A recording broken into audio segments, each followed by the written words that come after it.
अगला भाई हमारा जो इंपॉर्टेंट क्वेश्चन होने वाले हैं इसमें आपको बताने वाला हूं। पहला वीडियो अगर आप लोगों ने देख रखा है तो दूसरे वीडियो से भाई हम लोग शुरू कर रहे हैं। देखिएगा अब मैं जितने क्वेश्चन बताने वाला हूं ये भी आपको एग्जाम में 100% देखने को मिलेगा जो जो बताऊंगा, ठीक है। पहला क्वेश्चन देखिएगा, खासतौर से देखिएगा, इस टाइप का क्वेश्चन भाई एग्जाम में जरूर आएगा। आचरण के प्रमुख सिद्धांत बताओ। भाई आचरण क्या है, ठीक है, आचरण के सिद्धांत बताइए। देखिएगा आचरण का मतलब एक प्रकार से तो भाई व्यवहार ही होता है आचरण, ठीक है, कैरेक्टर कह सकते हो। आचरण मतलब जैसे आचरण को आप ऐसे समझ सकते हैं कि जैसे भाई मान लीजिए कि आप किसी के घर गए, भाई उसने आपका बड़ा ही मान सम्मान करा। फिर बाद अब किसी और के घर गए तो भाई उस व्यक्ति ने ना तो आपसे खाना पूछा ना तो आपसे पानी पूछा, तो आप बोलोगे भाई उनका आचरण बड़ा खराब है। आचरण एक प्रकार से कह सकते हैं भाई जैसे मान लीजिए कि आप किसी से मिले, उसने बड़े गंदे तरीके से आपसे बातें करी, गंदे मतलब आप व्यवहारिक भाषा में बात करा, आपकी इज्जत नहीं करी, रिस्पेक्ट नहीं करा, तो ये चीजें ऐसी भाई हम लोग कह रहे हैं आचरण। आचरण जो है मानव के व्यवहार को बताता है, निर्णय लेने की चीजों को बताता है और नैतिकता का मूल्यांकन करता है। भाई आचरण के जरिए हम देखते हैं भाई मेरे कौन आदमी सही है कौन आदमी सही नहीं है, ठीक है। आचरण जो है ये सिद्धांत विभिन्न दृष्टिकोणों और विचारधाराओं पर आधारित होता है, यानी आचरण भाई मेरे कई सारी चीजों पर डिपेंड करता है। आचरण के कुछ प्रमुख सिद्धांत हैं, क्या है, आचरण के भाई मेरे कुछ प्रमुख सिद्धांतों के बारे में हम लोग यहां पर बात करने आए। भाई आचरण के कौन कौन से सिद्धांत है और इससे आपको यह भी पता जाएगा आखिर आचरण होता क्या है। देखिएगा सबसे पहला भाई आचरण का सिद्धांत है परिणामवाद। देखिएगा परिणामवाद का जो सिद्धांत हमको बताता है कि किसी कार्य की नैतिकता उसके परिणाम पर निर्भर करती है। क्या भाई कोई भी काम अगर कर रहे हैं तो उस काम का भाई मेरे रिजल्ट क्या निकल रहा है, ये चीजें सबसे ज्यादा महत्वपूर्ण निर्भर। यदि किसी काम को करने से यदि किसी काम को यदि किसी काम का परिणाम अच्छा है तो वह नैतिक रूप से सही है। कहने का मतलब क्या भाई कि अगर आप कोई काम करते हैं और वह ज्यादा से ज्यादा लोगों के लिए भाई अच्छा है तो इसको हम लोग क्या मानेंगे, नैतिकता के आधार पर भाई अच्छा माना जाएगा। यानी किसी काम को कर रहे हो और काम का जो रिजल्ट है यानी परिणाम जो है अच्छा अगर आ रहा है, इसको भाई मेरे हम क्या मानेंगे, नैतिक रूप से सही है। यदि परिणाम बुरा है तो वह काम भैया गलत माना जाएगा। आपने कोई काम करा और उसका रिजल्ट जो है वो सही आ रहा है, ये मतलब इसका मतलब ये है कि बता रहा कि भाई ये चीज सही है। यदि किसी काम को करने से उसका व्यवहार या परिणाम उसका गलत आ रहा है तो भाई वह काम गलत होगा। एग्जाम्पल लेके जैसे मान ले सुखवाद का सिद्धांत हमको यही बताता है कि भाई किसी काम को करने से अगर ज्यादा से ज्यादा लोगों को भला होता है, इसका मतलब भाई मेरे वह काम सही है। वह काम भाई क्या सही है, ये पहला सिद्धांत है कि किसी काम को करने से जिससे भाई मेरे ज्यादा से ज्यादा लोगों का भला हो रहा है, ये आचरण का पहला सिद्धांत है। यानी रिजल्ट पर डिपेंड करेगा भाई आपका काम। देखो जैसे मैंने कोई काम किया, काम करने से भाई मेरे ज्यादा से ज्यादा लोगों का फायदा हो रहा है तो भाई अच्छा है। और किसी काम को मैं करता हूं कम लोगों का फायदा होता है ज्यादा लोगों का घाटा होता है, इसका मतलब वह काम अच्छा नहीं है। जिस काम को करने से ज्यादा लोगों को खुशी मिलती है या नैतिकता के आधार पर भाई मेरे वो अच्छा काम है, समझ गए। अगला भाई नियमितता क्या होती है, या नियमितता का हमें सिद्धांत बताता, कह सकते भाई मेरे यह सिद्धांत मानता है कि कुछ कार्य नैतिक रूप से सही और गलत होते हैं।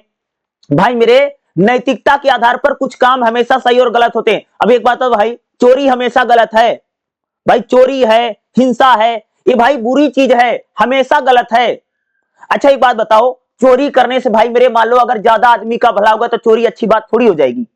तो हमें नियमितता का सिद्धांत बताता भाई मेरे कुछ चीजें गलत ही होंगी। ये नहीं है कि भाई चोरी करने से, मान लो मैं चोर हूं, मैंने चोरी कर ली और भाई चोरी का जो पैसा है मैंने बहुत सारे लोगों में बांट दिया, भाई एक आदमी का चुराया और कई लोगों को भला कर दिया, इसका मतलब ये नहीं कि चोरी सही है।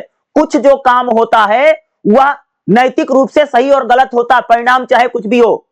कई बार ऐसा था भाई रिजल्ट कुछ भी हो सकता है, रिजल्ट अच्छा भी आएगा तब भी वह काम गलत माना जाएगा। एग्जाम्पल 4, जैसे मान लीजिए कि आपने चोरी करा, आपने हिंसा करी, आपने किसी का दिल दिखाया, तो भाई यह काम हमेशा ही गलत है। ये नहीं है कि भाई चोरी करने से ज्यादा लोगों को भला होगा तो काम अच्छा हो जाएगा, ये नहीं है।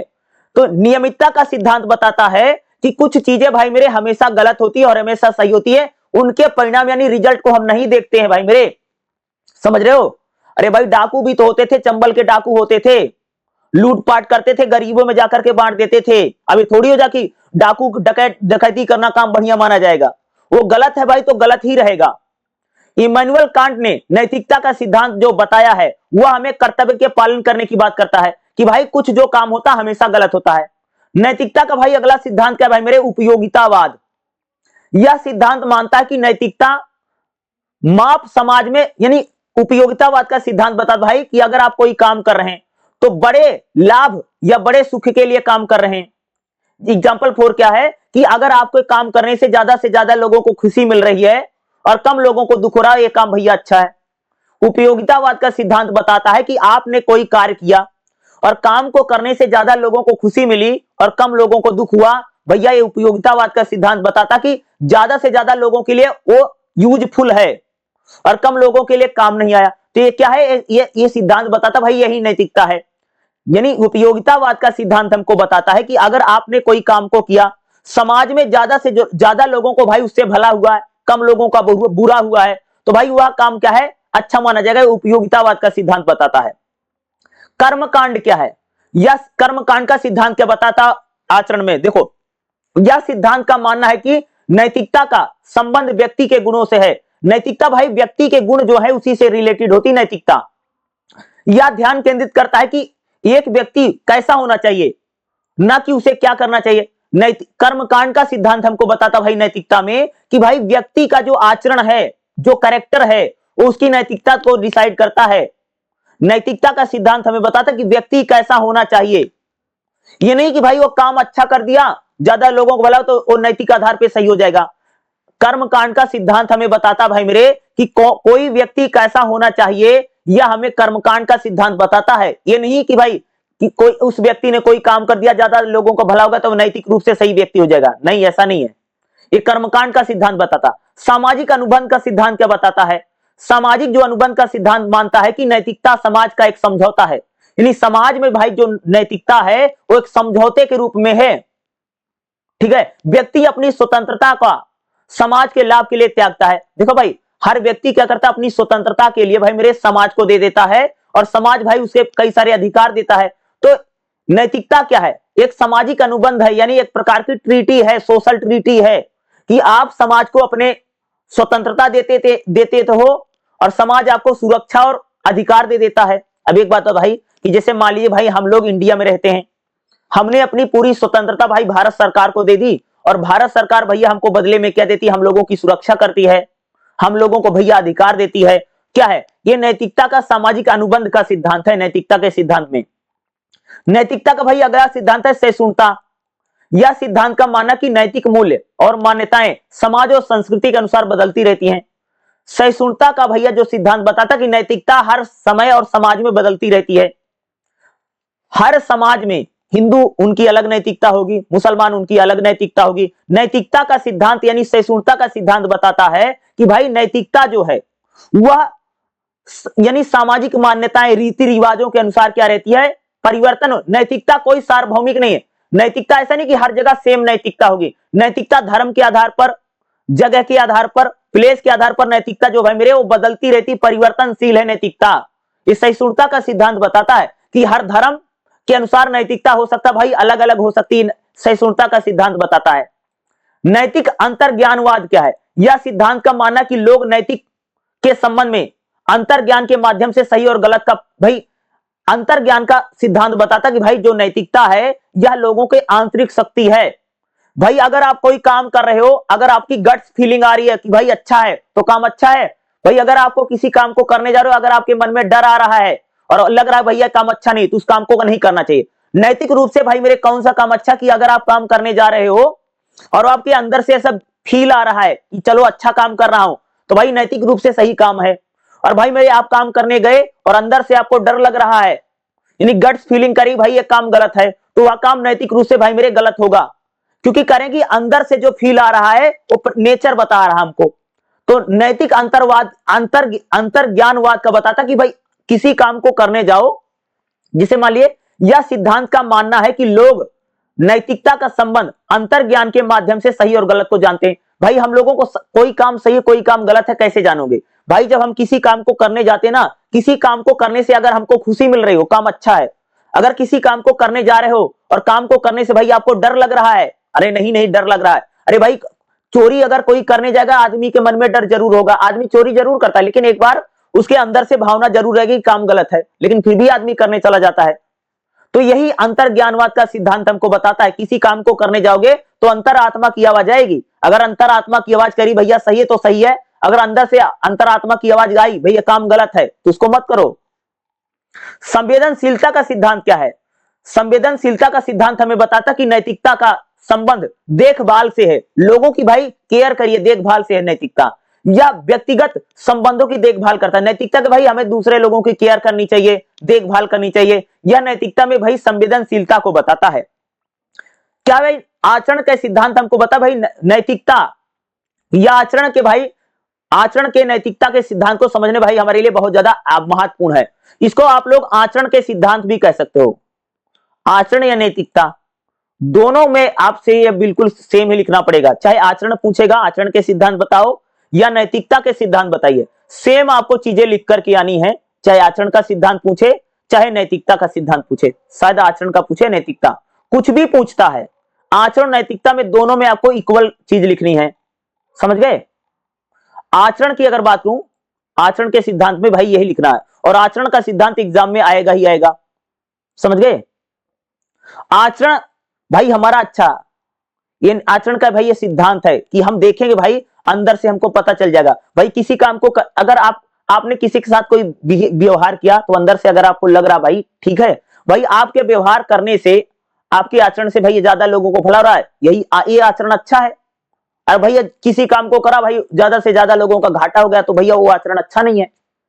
अगर किसी काम को कर रहे हो, अगर अंतरात्मा की आवाज आई भाई ठीक है तो आचरण अच्छा है, अगर अंदर से डर लग रहा है तो भैया वो काम गलत है। तो आचरण के भाई मेरे कौन कौन से सिद्धांत है, ये मोस्ट इंपॉर्टेंट है, और आचरण का सिद्धांत एग्जाम में बहुत बार पूछा जाएगा, ये ध्यान रखिएगा, और एग्जाम में क्वेश्चन भाई मेरे आता ही आता है, ठीक है। चलिए अगला क्वेश्चन देखिए भाई मेरे, अगला हमारा क्वेश्चन करेगा भाई मेरे बहुत ही ज्यादा मोस्ट इंपॉर्टेंट क्वेश्चन करवाने जा रहा हूं अगला, सामाजिकरण क्या है और इसके प्राथमिक सामाजिकरण क्या होता है, इसके बारे में हम लोग बात करेंगे। सामाजिकरण क्या है और प्राथमिक सामाजिकरण क्या होता है, और सामाजिकरण को लेकर के आपको एग्जाम में क्वेश्चन देखने को मिलेगा ही मिलेगा। सामाजिकरण क्या है, प्राथमिक सामाजिकरण क्या होता है, ठीक है, इसकी हम लोग बात करेंगे, ठीक है। सामाजिकरण क्या है, समाजी मतलब समाज, सोसाइटी, ठीक है। अब देखिए भाई सामाजिकरण क्या है, सामाजिकरण एक प्रक्रिया है जिसके माध्यम से व्यक्ति अपने समाज की मान्यताओं और मूल्यों और व्यवहारों को सीखता है। एक बात, सामाजिकरण मतलब समझते हो क्या भाई मेरे, हम लोग समाज में रहते हैं, एक सोसाइटी में रहते हैं, व्यक्ति अपने समाज में जो कल्चर को सीखता है, जो हम लोग भाई अपनी संस्कृति यानी अपने समाज में सीखते हैं, जैसे हम व्यवहार को सीखते हैं, मूल्यों को सीखते हैं, मान्यताओं को सीखते हैं, यही तो सामाजिकरण है। जैसे भाई मान लिया आपका जन्म हुआ तो भाई आपने इस समाज में सीखा, नमस्ते सीखा, नमस्कार सीखा, उठना बैठना सीखा, एक दूसरे का मान सम्मान करना सीखा, व्यवहार सीखा कि भाई से कैसे चलना है, कैसे उठना है, कैसे बैठना है। तो क्या है, व्यक्ति भाई मेरे समाज में ही सारी चीजें सीखता है, यही होता भाई सामाजिकरण। जैसे मान लिया एक बच्चे का जन्म होता है तो बच्चा भाई सबसे पहले अपने परिवार में सीखता है, पारिवारिक सामाजिकता इसको बोलते हैं। बच्चा सबसे पहले कहां सीखता भाई, परिवार में सीखता है, मम्मी से सीखेगा, पापा से सीखेगा, दादी से सीखेगा, दादा से सीखेगा। हम भाई ये सबसे पहले सामाजिकरण कहां सीखते हैं, घर में सीखते हैं ना भाई। हमारे घर वाले बताएंगे बेटा कैसे खाना खाना है, कैसे चलना है, कैसे बोलना है, पापा बोलो, मम्मी बोलो। तो सबसे पहले भैया परिवार ही तो हमें सामाजिकता सिखाता है। बच्चा जो होता भाई सबसे पहले पारिवारिक सामाजिकता सीखता है, परिवार में उठना बैठना, बोलना चालना, परिवार के लोग ही तो भाई मेरे उसको सारी चीजें सिखाते, सामाजिकता, कि बच्चे को कैसे चलना है, कैसे उठना है, कैसे बोलना है, कैसे खाना, कैसे पीना है, और कैसे नहाना और कपड़े कैसे धोना है। यानी परिवार हमें सबसे पहले सामाजिकता सिखाता कि आपको समाज में कैसा रहना है, परिवार में कैसा रहना है। पहली सामाजिकता, सामाजिक मूल्य हमको कौन सिखाता भाई, परिवार सिखाता है। दूसरा, विद्यालय भी तो सिखाता भाई मेरे सामाजिकता। भाई मेरे जब हम स्कूल पढ़ने जाते हैं तो हमको टीचर कई सारी बातें सिखाता है, स्कूल कैसे आना है, कैसे जाना है, स्कूल में कैसे बैठना, कैसे बोलना, कैसे चालना है। स्कूल भी तो भाई मेरे हम लोगों को बहुत सारी चीजें सिखाता है। क्या है, जो हमारा स्कूल कॉलेज होता है वह भी कह सकते भाई मेरे हमें बहुत प्रकार की जो सामाजिकता है, ठीक है, वो भी हमें सिखाता ना। स्कूल जो होता है, स्कूल कॉलेज जो होते हैं वो अभी भाई हमें सामाजिकता बहुत ज्यादा सिखाते हैं। स्कूल में जाओगे, पढ़ने जाओगे ना तो स्कूल वाले भी आपको सिखाएंगे कैसे उठना, कैसे बोलना है, लोगों से कैसी बात करनी है। भाई हमें स्कूल भी हमें नैतिकता सिखाता है। दूसरा, जो हमारे हमारे मित्र जो होते हैं, दोस्त यार सिखाते नहीं क्या करना क्या नहीं करना। अरे दोस्त सिखा देंगे, अरे फलानी लड़की को जाकर के कैसे फूल पकड़ाना है। तो दोस्त यार भी भाई हमें सामाजिकता सिखाते हैं, वो भी हमें उठना बैठना चालना सिखाते ना। तो हमारे जो यानी कह सकते जो मित्र हैं, मित्र तो भी तो हमारा यानी कह सकते कि जो साथी समूह है वह भी तो हमें सामाजिकता सिखाता है। तो भाई हम सामाजिकता भाई मेरे कई लेवल पर हम लोग सीखते हैं। ठीक है, यह प्रक्रिया व्यक्ति के जीवन में हमेशा चलती रहती है। सामाजिकरण का उद्देश्य है व्यक्ति को समाज के एक सक्रिय नागरिक बनना। सामाजिकरण के जरिए ही कह सकते व्यक्ति जो है समाज का भाई मेरे एक सक्रिय सदस्य बनता है। भाई मेरे हमारा जब जन्म होता है तो हम लोग समाज का हिस्सा कैसे बनते हैं, क्योंकि समाज की बातों को सीखना पड़ता है। हमें परिवार सिखाता है, स्कूल सिखाता है, विद्यालय सिखाता है, हमारे साथी सिखाते हैं। भाई इन जगहों पर हमें सामाजिकता सीखनी पड़ती है, कैसे उठना है, कैसे बैठना है, कैसे बोलना, कैसे चलना है, कैसी बात करना है, कैसे खाना पीना है। एक बात बताओ भाई मेरे, अगर किसी के साथ जाओ ना, अगर मान लीजिए अगर कुछ खाने को आया, अगर तुम अच्छे से खा नहीं पाते ना तो तुरंत सबल हो, अरे कैसे खा रहा है तू, किसी को आता नहीं है, आदमी तुरंत बोल देता ना। तो हमको कैसे उठना, कैसे बोलना, कैसे चलना, कैसे खाना पीना है समाज में, यही तो नैतिकता है भाई मेरे। किसको नमस्ते करना, किसको नमस्कार करना, छोटे बड़े का अदब सीखना ही भाई सामाजिक नैतिकता है। सोसाइटी में रहने वाले जो गुण है, जो संस्कार हैं, कैसे उठना, कैसे बैठना, कपड़ा कैसे पहनना है, कैसे चलना, कैसे फिरना है, यही तो सामाजिक नैतिकता है। समाज में रहने के लिए क्या क्या सीखना पड़ा है भैया, सामाजिक नैतिकता। इसको कौन सिखाता है? इसको भाई हमारा परिवार सिखाता है, हमारा विद्यालय सिखाता है, हमारे मित्र दोस्त यार ये भी तो सिखाते हैं। जो आपका साथी समूह होता है वो भी तो सिखाता भाई। सामाजिकरण के कौन कौन से रूप हैं भाई? दो प्रकार का सामाजिकरण होता है। एक तो होता भाई मेरे प्राथमिक सामाजिकरण। सामाजिकरण कितने प्रकार से होता है भाई? दो प्रकार से होता है। पहला प्राथमिक सामाजिकरण होता है और दूसरा भैया होता है द्वितीय माध्यमिक सामाजिकरण। तो देखिएगा प्राथमिक सामाजिकरण क्या है। प्राथमिक सामाजिकरण वह प्रक्रिया है जिसके दौरान बच्चा अपने परिवार में माता पिता करीबी रिश्तेदारों से भाई मेरे चीजों को सीखता है, अनुभव को सीखता है। भाई मेरे प्राथमिक सामाजिकरण में क्या होता है कि बच्चा अपने परिवार में सीखता है, इसको बोलते हैं भाई मेरे पारिवारिक सामाजिकरण। सबसे पहले बच्चा कहां पर सीखता है? परिवार में। इसको कई बार बोलोगे पारिवारिक सामाजिकरण। परिवार में सामाजिकरण को भाई मेरे सबसे पहले बच्चा सीखता है। अरे भाई बच्चे का जब जन्म होता है तो बच्चा परिवार में सीखता है ना, कैसे खाना खाना है, कैसे बोलना है, कैसे उठना है और कैसे लैट्रिन बाथरूम करना है। ये भी तो बच्चा कहां सीखता भाई? परिवार में सीखता ना। सगे मम्मी पापा सिखाते, दादा दादी सिखाते हैं। यह प्रारंभिक जीवन के वर्षों में परिवार से बच्चा सीखता है। यह व्यक्ति के लिए भाई मेरे सबसे ज्यादा महत्वपूर्ण है प्रारंभिक सामाजिकरण। परिवार में भाई मेरे जो बच्चा सीख रहा है उसके लिए भाई मेरे बहुत ज्यादा जरूरी है, क्योंकि परिवार जो उसकी बातें सिखा रहा है तभी तो आगे जाकर के वो समाज का हिस्सा बनेगा। तो परिवार का जो सामाजिकरण है वो हर व्यक्ति के हर आदमी के जीवन में भाई मेरे बहुत ज्यादा महत्वपूर्ण है। अरे भाई परिवार तो हमको बताता है कपड़े कैसे पहनना, नहाना कैसे है, धोना कैसे है। किसने सिखाया? हमारे परिवार में मम्मी पापा ने सिखा भाई। तो पारिवारिक सामाजिकरण हमारा हुआ। प्राथमिक सामाजिकरण के भाई मेरे कौन कौन से तत्व हैं? पहला भाई मेरे परिवार। सबसे पहले भाई हमें परिवार सिखाता है। प्राथमिक सामाजिकरण में सबसे पहले आता भाई फैमिली यानी परिवार। परिवार हमारा प्राथमिक सामाजिकरण का सबसे बड़ा घटक है। माता पिता हमारे परिवार के जो सदस्य होते हैं बच्चों को कई सारे नियम सिखाते हैं, मूल्य सिखाते हैं, वैल्यू सिखाते हैं।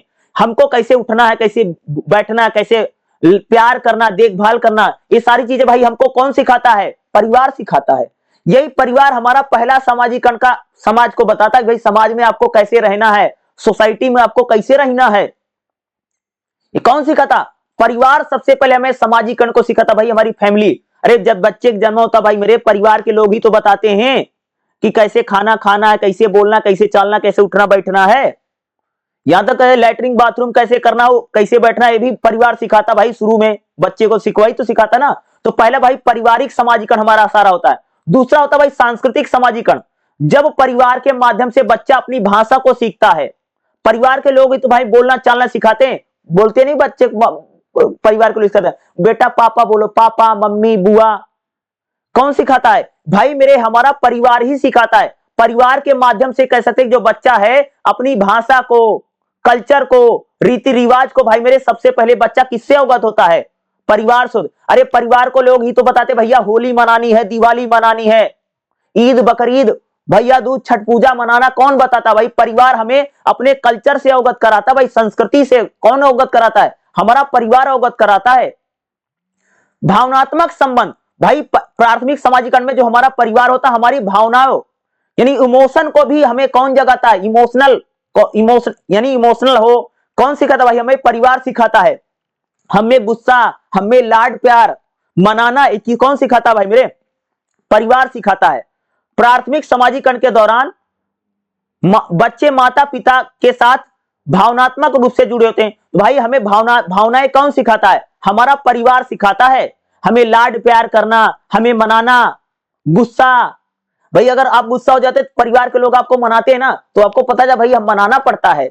ये भी एक प्रकार का प्यार और ममता और भावनात्मकता कौन सिखाता भाई मेरे? हमें समाज में हमारा परिवार के लोग सिखाते, मम्मी पापा सिखाते भाई मेरे। आचार व्यवहार, इस प्रक्रिया में घर वाले जो बच्चों को सही और गलत के बीच में अंतर करना भी सिखाता है। अरे भाई हमारे परिवार के जो लोग होते हैं वही तो भाई हमको सिखाते ना, कैसे हमें क्या करना क्या नहीं करना, क्या सही है क्या गलत है, या भी हमें भाई मेरे कौन बताता है? परिवार के लोग ही बताते। कैसे उठना कैसे बैठना है, क्या गलत है क्या सही है, कौन सिखाता भाई? आचार व्यवहार कौन सिखाता है भाई? हमारा पारिवारिक सामाजिकरण में ही तो सीखते हैं। आचार व्यवहार भी सीखते हैं, कैसे उठना है कैसे बैठना है, और भैया क्या सही क्या गलत है। भाई किसी को गाली नहीं देना है, कौन सिखाता? परिवार सिखाता है, समझ गए? कोई आता आपसे बड़ा तो भाई उसको नमस्ते कर लो, कौन सिखाता? परिवार सिखाता। आचार व्यवहार भी हमें परिवार ही सिखाता है, यानी सोशल बिहेवियर हमें परिवार सिखाता है। यह भी एक प्रकार का सामाजिकरण है। नमस्ते नमस्कार दुआ सलाम कौन सिखाता? भैया परिवार सिखाता है। यही तो आचार व्यवहार है। बेटा आंटी इनको नमस्ते कर लो, अंकल है इनको नमस्ते कर लो, इस प्रकार की बातें भाई ये भी सामाजिकरण है। आचार व्यवहार हमको परिवार सिखाता है।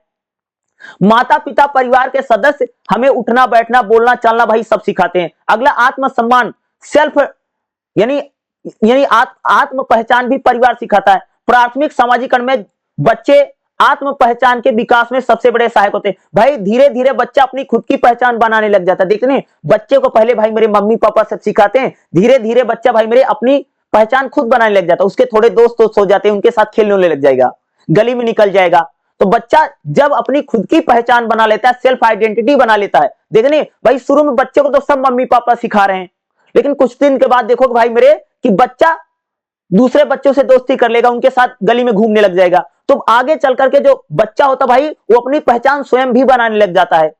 अब बात करें शिक्षा, प्राथमिक सामाजिकरण में शिक्षा भी बहुत महत्वपूर्ण है। जब बच्चे भाई मेरे स्कूल जाते हैं तो इसको बोलोगे विद्यालय। विद्यालय भी कह सकते भाई सामाजिकरण में बहुत बड़ी भूमिका निभाता है, जो हमारा स्कूल है। जब भाई मेरे बच्चा स्कूल में पढ़ने जाता है तो विद्यालय में जो उसके टीचर हैं, उसके जो मास्टर हैं, वह भी भाई मेरे उसको बहुत सारे सामाजिकरण के सिद्धांत समाज को सिखाते हैं। भैया कैसे बात करना है, कैसे चीत करना है, कैसे बोलना है, अपनी बात को कैसे दूसरे को सामने रखना है। बच्चा भाई मेरे शिक्षा के जरिए ही सीख पाता है कि समाज में लोगों के सामने अपनी बात को कैसे रखना है। टीचर हमको बताता, हमें अरे विद्यालय भाई बताते हैं। तो कई सारे सामाजिकरण की जो बातें हैं भाई हमें विद्यालय सिखाता है, हमारा स्कूल सिखाता है। बच्चों को भाई मेरे नई नई जानकारी कौन देता? विद्यालय देता है, हमारा टीचर देता है। तो विद्यालय भी सामाजिकरण में भाई मेरे सबसे बड़े पार्टिसिपेट करते हैं। विद्यालय सामाजिक मूल्य भाई हमको कौन सिखाता है?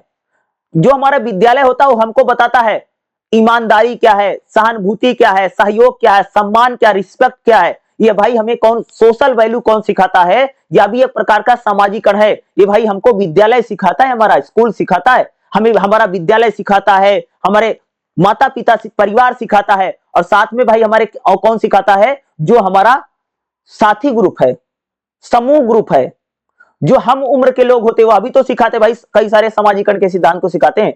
जो आपके दोस्त हैं वह भी तो आपको भाई सामाजिक मूल्यों को सिखाते हैं, सामाजिकरण को सिखाते हैं। दोस्त सिखाते नहीं कि भाई कैसे सर्कल बनाना है, कैसे दोस्ती करना है।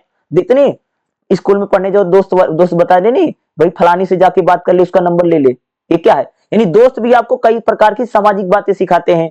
वो भी आपको सिखाते कैसे उठना है कैसे बैठना है।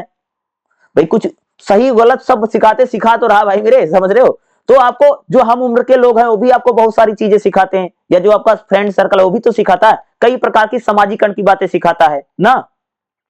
प्राथमिक सामाजिकरण का महत्व क्या है भाई? नैतिक विकास करता। प्राथमिक सामाजिकरण होने से क्या है? बच्चे का भैया विकास होता है, डेवलपमेंट होता है।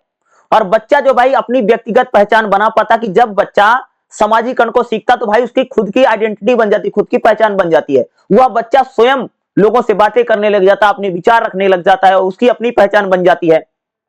सामाजिक जुड़ाव, प्राथमिक सामाजिकरण से बच्चा जो है समाज से जुड़ जाता है, वह समाज में अपना योगदान देता है, समाज में चीजों को जानने। भावनात्मक सुरक्षा, प्राथमिक सामाजिकरण जो होता है भाई हमें भावनात्मक सुरक्षा को भी सिखाता है, ठीक है।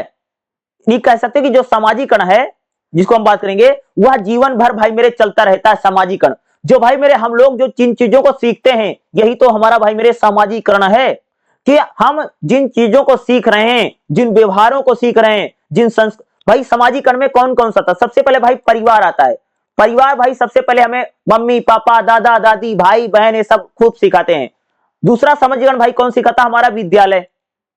दूसरे सामाजिकरण में कौन है भाई, हमारे विद्यालय। विद्यालय भी तो भाई हमें सिखाता है, हमारे स्कूल में जो हमारे टीचर हैं, जो हमारे मास्टर हैं, ठीक है, वो भी तो हमको भाई मेरे बहुत सारी चीजें सिखाते हैं भाई, कैसे बोलना है, कैसे पढ़ना है, कैसे लिखना है, कैसे चलना है, और अपनी बात को किसी दूसरे के सामने कैसे रखना, डरना नहीं है। ये कौन सिखाता, हमारा टीचर सिखाता है, नहीं विद्यालय सिखाता है। सामाजिकरण हमें विद्यालय भी सिखाता है। दूसरा साथी समूह, साथी समूह या हम ग्रुप इसको बोलते हैं, हम समूह बोलो या साथी समूह यानी फ्रेंड सर्कल बोलो, ये भी तो भाई मेरे हमें बहुत सारा सामाजिकरण को सिखाते हैं। वो भी दोस्त यार कैसे बनाने हैं, फ्रेंड सर्कल कैसे बनाना है, बातें कैसी करनी है दोस्तों से, ये हमको इस प्रकार की सामाजिक बातें कौन सिखाता है, हमारा जो साथी समूह है वो हमको सिखाता भाई मेरे। जिन लोगों के साथ हम लोग काम करते हैं वो भी तो हमको सिखाते हैं, जिन लोगों के साथ आप नौकरी चाकरी करोगे वो भी तो आपको सिखाएंगे, जो आपके लोग होंगे। तो भाई सामाजिकरण की जो प्रक्रिया है यह परिवार से शुरू होती, विद्यालय में जाती है, और विद्यालय से कह सकते हैं जो हम ग्रुप के लोग होते हैं, हम समूह के लोग होते हैं। भाई सामाजिकरण जो है हम अलग अलग जगहों पर सीखते रहते हैं, तभी तो भाई हम एक समाज का एक बेहतर नागरिक बन पाते हैं ना, ठीक है। तो भाई मेरे सामाजिकरण जो है बहुत इंपॉर्टेंट है, एग्जाम में 100% आएगा, याद रखिएगा। इस टाइप का क्वेश्चन बहुत पूछा जाता है। सामाजिकरण में भाई परिवार, जैसे कई बार पूछेगा सामाजिकरण में परिवार और विद्यालय की भूमिका बताओ। सामाजिकरण में भाई मेरे हम ग्रुप यानी समूह साथी, या कह सकते कि जिन लोगों को साथ काम करते हैं उनकी भूमिका बताइए। तो भाई सामाजिकरण में भाई परिवार की भी भूमिका है, परिवार भी हमें सामाजिकरण सिखाता है। हमारे विद्यालय भी हमें सामाजिकरण को सिखाता। भाई विद्यालय में जब पढ़ने जाओ तो भी तो लोग बहुत सारी चीजें बताते हैं, टीचर उचर बताए भाई कैसे बोलना है, कैसे उठना, कैसे चलना है, और कॉन्फिडेंस सिखाता विद्यालय हमको सिखाता है। हमें डिसिप्लिन भाई विद्यालय सिखाता है। हमें होमवर्क करना भाई कौन सिखाता, विद्यालय सिखाता। भाई टाइम से होमवर्क करना चाहिए, डिसिप्लिन विद्यालय सिखाता है। और हमारे जो साथी ग्रुप हैं, हम ग्रुप हैं, जो फ्रेंड सर्कल है वह भी तो हमको सिखाता है। और भाई मेरे जब हम बड़े हो जाते हैं, नौकरी चाकरी करते हैं, जो लोग हमारे साथ काम करते हैं वह भी तो हमें भाई बहुत सारी सामाजिकरण की बातें सिखाते हैं। तो भाई सामाजिकरण यही है, और सामाजिकरण वाला क्वेश्चन भाई मेरे एग्जाम में क्वेश्चन पूछा जाता है। सामाजिकरण क्या है, तो सामाजिकरण यही है कि व्यक्ति जो उठना बैठना बोलना चालना भाई मेरे जो सीख रहा ताकि वह समाज का सदस्य बन सके, वही होता भाई मेरे सामाजिकरण। क्वेश्चन जरूर आएगा, और जो मैं समझा रहा हूं इसको समझिए और ऐसे एग्जाम में अच्छे से लिख करके आना है, ठीक है भाई मेरे। अगला हमारा क्वेश्चन क्या रहेगा, मोस्ट इंपोर्टेंट क्वेश्चन भाई क्या रहेगा, संघर्ष प्रबंधन में भाई मेरे कौन कौन सी तकनीक है। भाई मेरे कहीं पर संघर्ष हो गया है, दो लोगों के बीच में, दो देशों के बीच में, दो भाइयों के बीच में, दो समुदाय के बीच में, तो कहीं पर भी अगर किसी प्रकार का भाई संघर्ष हो गया है तो उस संघर्ष को भाई कैसे मैनेज कर सकते हैं, कैसे कंट्रोल कर सकते हैं। कहीं पर भी संघर्ष हो गया, संघर्ष क्या है, दो लोगों के बीच में भाई किसी बात को लेकर के लड़ाई झगड़ा हो गया है, दो समुदाय दो जातियों के बीच में किसी बात को लेकर के बहस हो गई है या संघर्ष हो गया है, या दो देशों के बीच में, मान लीजिए दो देश हैं आपस में, उन लोगों को लेकर के भाई मेरे कोई संघर्ष हो गया है, जैसे भारत पाकिस्तान में हमें संघर्ष दिखाई देता है, इसी प्रकार से भाई मान लीजिए दो देशों के बीच में किसी प्रकार का संघर्ष हो गया है, तो उसको भाई मैनेज कैसे करें, उसको कैसे कंट्रोल करें, उसको कैसे कम किया जा सकता है। अगर दो देशों के बीच में, दो व्यक्तियों के बीच में, दो समुदायों के बीच में, दो जातियों के बीच में किसी भी प्रकार का भाई मेरे अगर संघर्ष हो जाता है तो उसका संघर्ष का भाई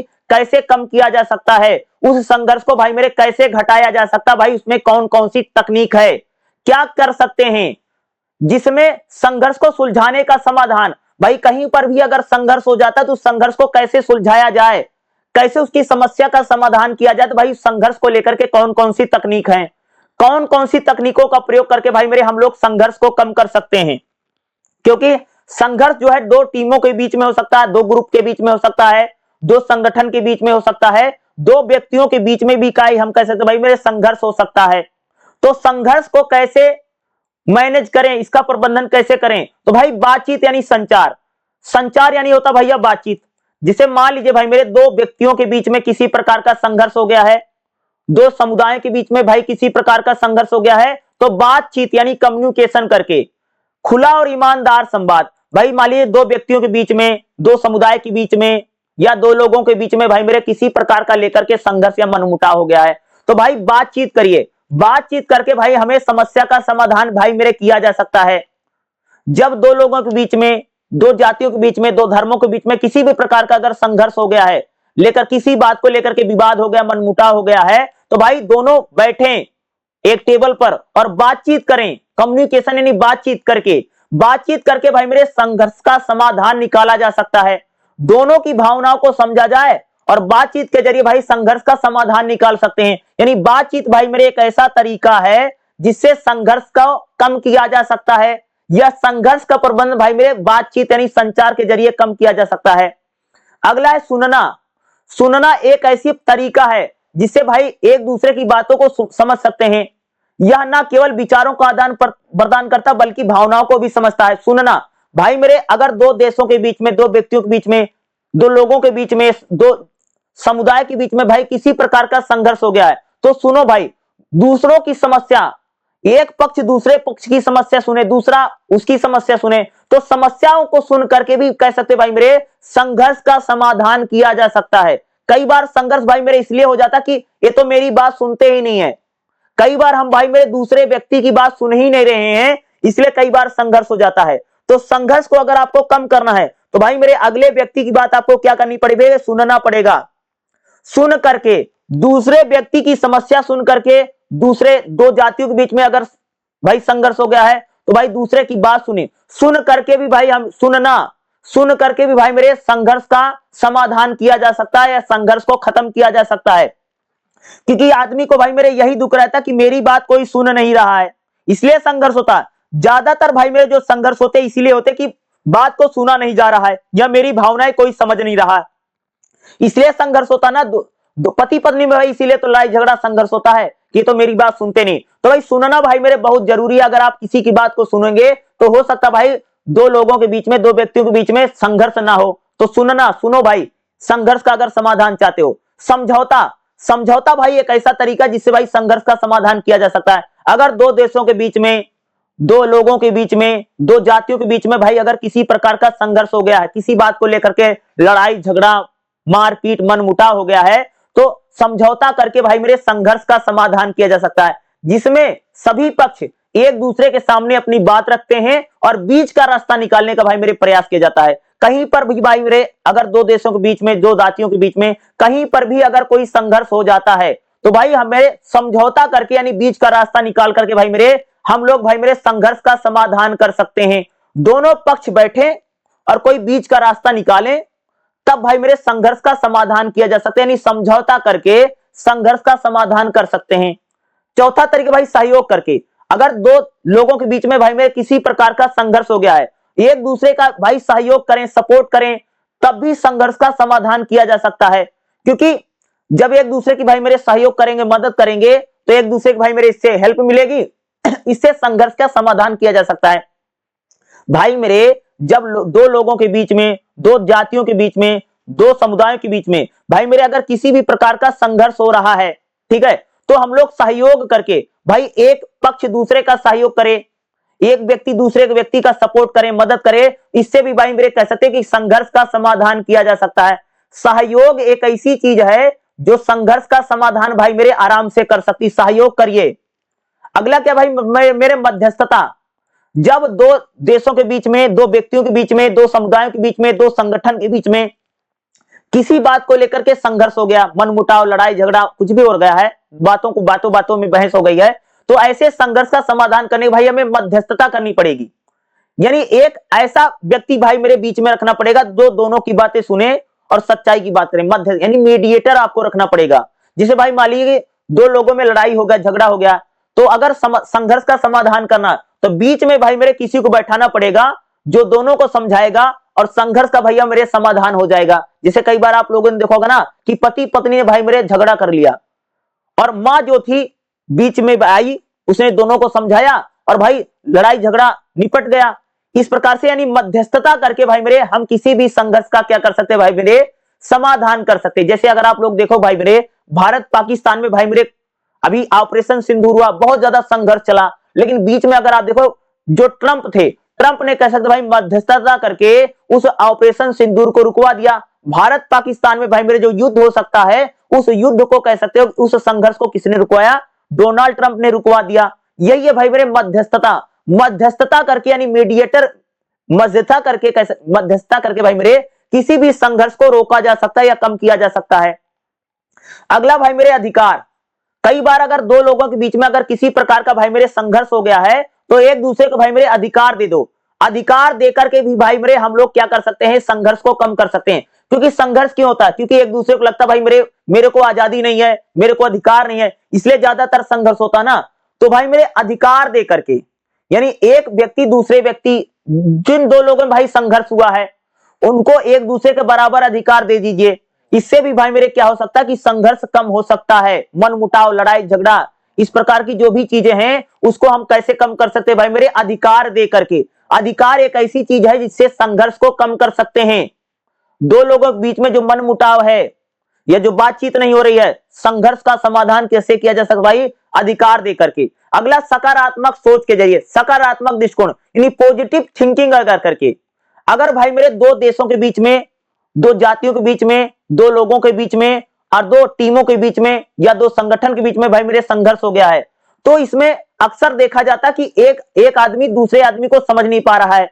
तो सोच करके, समझ करके भाई मेरे हम लोग संघर्ष का समाधान कर सकते हैं। सकारात्मक सोच रखिए। कहीं पर भी भाई मेरे अगर संघर्ष हो गया है, अगर हम पॉजिटिव सोच रखेंगे, सकारात्मक सोच रखेंगे, इससे भी भाई मेरे संघर्ष का समाधान किया जा सकता है। भाई मेरे दो देशों के बीच में, दो जातियों के बीच में, दो वर्गों के बीच में, दो लोगों के बीच में किसी बात को लेकर के मनमुटाव हो गया है, बहसबाजी हो गई है, तो ऐसे संघर्ष को भाई मेरे कैसे समझ सकते हैं कि वहां पर पॉजिटिव सोच रखिए, सकारात्मक सोचिए, अच्छा सोचिए, तब भाई मेरे संघर्ष का समाधान किया जा सकता है। अगला अनुकूलन। अनुकूलन क्या है, कभी कभी एक पक्ष अपनी बात को रख नहीं पाता है, दूसरा उसकी बात को समझता नहीं है, तो भाई मेरे एक दूसरे की बात को समझेंगे तब भी संघर्ष का समाधान किया जा सकता है।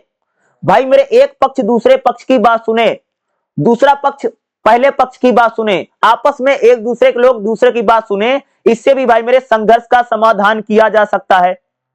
क्या बोला भाई मेरे कि अगर हम लोगों को भाई मेरे संघर्ष का समाधान करना है तो अनुकूलन, एक दूसरे की बात सुनकर के भाई मेरे संघर्ष का समाधान किया जा सकता है। अगला समय प्रबंधन, टाइम मैनेजमेंट करके। अगर हमें भाई संघर्ष का समाधान करना है तो सही समय पर बातचीत करिए और संघर्ष का समाधान करिए। यह भाई मेरे सबसे बढ़िया तरीका है। समय पर बातचीत करके भाई मेरे संघर्ष का समाधान किया जा सकता है, यह सबसे महत्वपूर्ण तरीका है। टाइम मैनेजमेंट करके भी हम लोग क्या कर सकते भाई, संघर्ष का समाधान किया जा सकता है। कि भाई मेरे अगर कहीं पर दो लोगों के बीच में, दो देशों के बीच में, दो समुदायों के बीच में संघर्ष हो गया है तो सही समय रहते भाई मेरे दोनों की सुलह करवा दीजिए, दोनों से बातचीत कर लो, भाई मेरे संघर्ष का समाधान किया। समय रहते भी हम संघर्ष का समाधान कर सकते हैं। अगला भावनात्मक प्रबंधन, दोनों की भावनाओं को समझ करके भी भाई मेरे संघर्ष का समाधान किया जा सकता है। ज्यादातर आदमी को यही लगता कि भाई मेरी कोई भावना समझ नहीं रहा। संघर्ष के दौरान ज्यादातर ये होता कि आदमी बहुत ज्यादा भावुक हो जाता है। तो अगर हम दोनों की भावनाएं समझें, दो लोगों के बीच में भाई मेरे संघर्ष हो गया, मान लीजिए पति पत्नी है, तो भाई दोनों की भावनाएं, फीलिंग को समझिए। और जब हम दोनों की फीलिंग को समझेंगे तो हो सकता भाई मेरे जो संघर्ष हो गया पति पत्नी में, लड़ाई झगड़ा हो गया है, उस संघर्ष का भाई मेरे समाधान किया जा सकता है। यानी इमोशनल मैनेजमेंट, दोनों की भावनाओं को समझिए, भावनाएं समझ करके भाई मेरे हम क्या कर सकते हैं, संघर्ष का समाधान किया जा सकता है। या भाई मेरे संघर्ष समाधान करने की भाई मेरे तकनीक हैं। टोटल 10 तरीके हैं भाई मेरे जिससे संघर्ष का समाधान किया जा सकता है। निष्कर्ष भाई मेरे इसका हम लोग कैसे लिखेंगे, संघर्ष प्रबंधन की तकनीकें भाई मेरे सारी महत्वपूर्ण हैं। चाहे व्यक्तिगत संघर्ष हो, चाहे सामाजिक संघर्ष हो, चाहे दो देशों के बीच में संघर्ष हो, चाहे दो लोगों के बीच में, दो टीमों के बीच में संघर्ष हो, तो भाई इन सारी तकनीकों का, इन सारे तरीकों को अपना करके भाई मेरे हम लोग संघर्ष का समाधान कर सकते। भाई बातचीत करके, सहयोग करके, या कह सकते हो कि मीडिएटर, मध्यस्थता करके, शांति समझौता करके, बीच का रास्ता निकाल करके, इस प्रकार की चीजों के जरिए भाई हम लोग क्या कर सकते भाई, संघर्ष का समाधान किया जा सकता है, संघर्ष का प्रबंधन किया जा सकता है। और भाई मेरे संघर्ष जो है बहुत ही ज्यादा इंपॉर्टेंट है। इससे क्वेश्चन भाई मेरे 100% पेपर में आएगा और 100% आपको एग्जाम में जरूर पूछा जाएगा। जो जो मैं बता रहा हूं, ये सारे क्वेश्चन भाई मेरे करके जरूर जाने हैं, क्योंकि यही क्वेश्चन भाई मेरे आपको एग्जाम में भी देखने को मिलेगा। जो मैं आप सबको बता रहा हूं, इसको पढ़ करके जरूर जाना है। ठीक है, अगला हमारा क्वेश्चन क्या रहेगा, भारतीय समाज में सांस्कृतिक बहुलवाद में निहित मूल्यों को बताओ। कि भाई जो हमारा भारतीय समाज है उसमें सांस्कृतिक बहुलवाद में भाई मेरे कौन कौन से मूल्य हैं। देखिएगा, भारतीय समाज में सांस्कृतिक बहुलवाद का अर्थ क्या है, कि भाई बहुलवाद क्या होता है।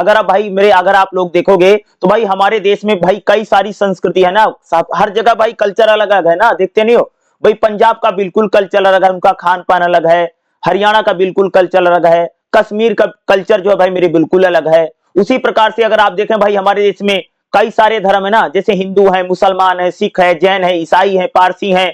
उसी प्रकार से अगर आप देखें भाई मेरे हमारे देश में भाई मेरे कई सारी भाषाएं बोली जाती ना भाई। अगर आप देखें पंजाब में पंजाबी बोली जाती है, गुजरात में गुजराती बोली जाती है, महाराष्ट्र में मराठी बोली जाती है, बंगाल में बंगाली बोली जाती है। तो भाई अगर आप देखें हमारे देश में अलग अलग धर्मों के लोग हैं, अलग अलग भाषा बोलने वाले लोग हैं भाई, सबकी अलग अलग परंपराएं हैं, सबका अलग अलग रीति रिवाज है। ये इसी को भाई बोलते हैं भाई मेरे सांस्कृतिक बहुलवाद। यही सांस्कृतिक बहुलवाद होता है भाई मेरे, कि भाई सबकी अलग अलग भाषा है, सबका अलग अलग कल्चर है, सबका अलग अलग पहनावा है। यही है भाई मेरे सांस्कृतिक बहुलवाद। भारत में विविधता का यह अद्वितीय संगम प्राचीन काल से, यानी भारत की जो एक कह सकते हैं बहुत ज्यादा विविधता है भाई, अलग अलग धर्म है, अलग अलग जातियां हैं, अलग अलग वर्ग हैं, सबका अलग अलग पहनावा है, सबका अलग अलग खान पान है भाई। ये प्राचीन काल से कह सकते हैं भाई हमारे देश में रहा है, जहां अनेक समुदाय, भारत में देखे भाई मेरे कई प्रकार के समुदाय रहते हैं, कई प्रकार की जातियां रहती हैं, सभी लोग भाई धार्मिक समूह मिलकर के अगर आप देखें हमारे देश में भाई मेरे रहते हैं। यही तो सांस्कृतिक बहुलवाद है, कि भाई अलग अलग कल्चर के लोग, अलग अलग भाषा बोलने वाले, अलग अलग धर्मों को मानने वाले, अलग अलग जाति के लोग तो भाई हमारे देश में रहते हैं ना। यही सांस्कृतिक बहुलवाद है। और लोगों में कह सकते भाई मेरे एक दूसरे का धर्मों का सम्मान भी करते हैं, सभी लोग भाई मेरे मिलजुल करके रहते हैं। और सांस्कृतिक मान्यताओं का भाई, हर धर्म का आदमी भाई दूसरे धर्म का मान सम्मान करता है, हर जाति का आदमी भाई दूसरी जाति का सम्मान करता है। यही तो भाई मेरे भारतीय समाज में कह सकते हैं सांस्कृतिक बहुलवाद को विशेष बनाता है। तो देखिएगा भाई मेरे भारतीय समाज में सांस्कृतिक बहुलवाद में भाई मेरे कौन कौन से मूल्य हैं। क्या बोला कि भारतीय समाज में सांस्कृतिक जो बहुलवाद है उसके अंदर भाई मेरे कौन कौन से मूल्य हैं। देखिएगा, पहला भाई सहिष्णुता।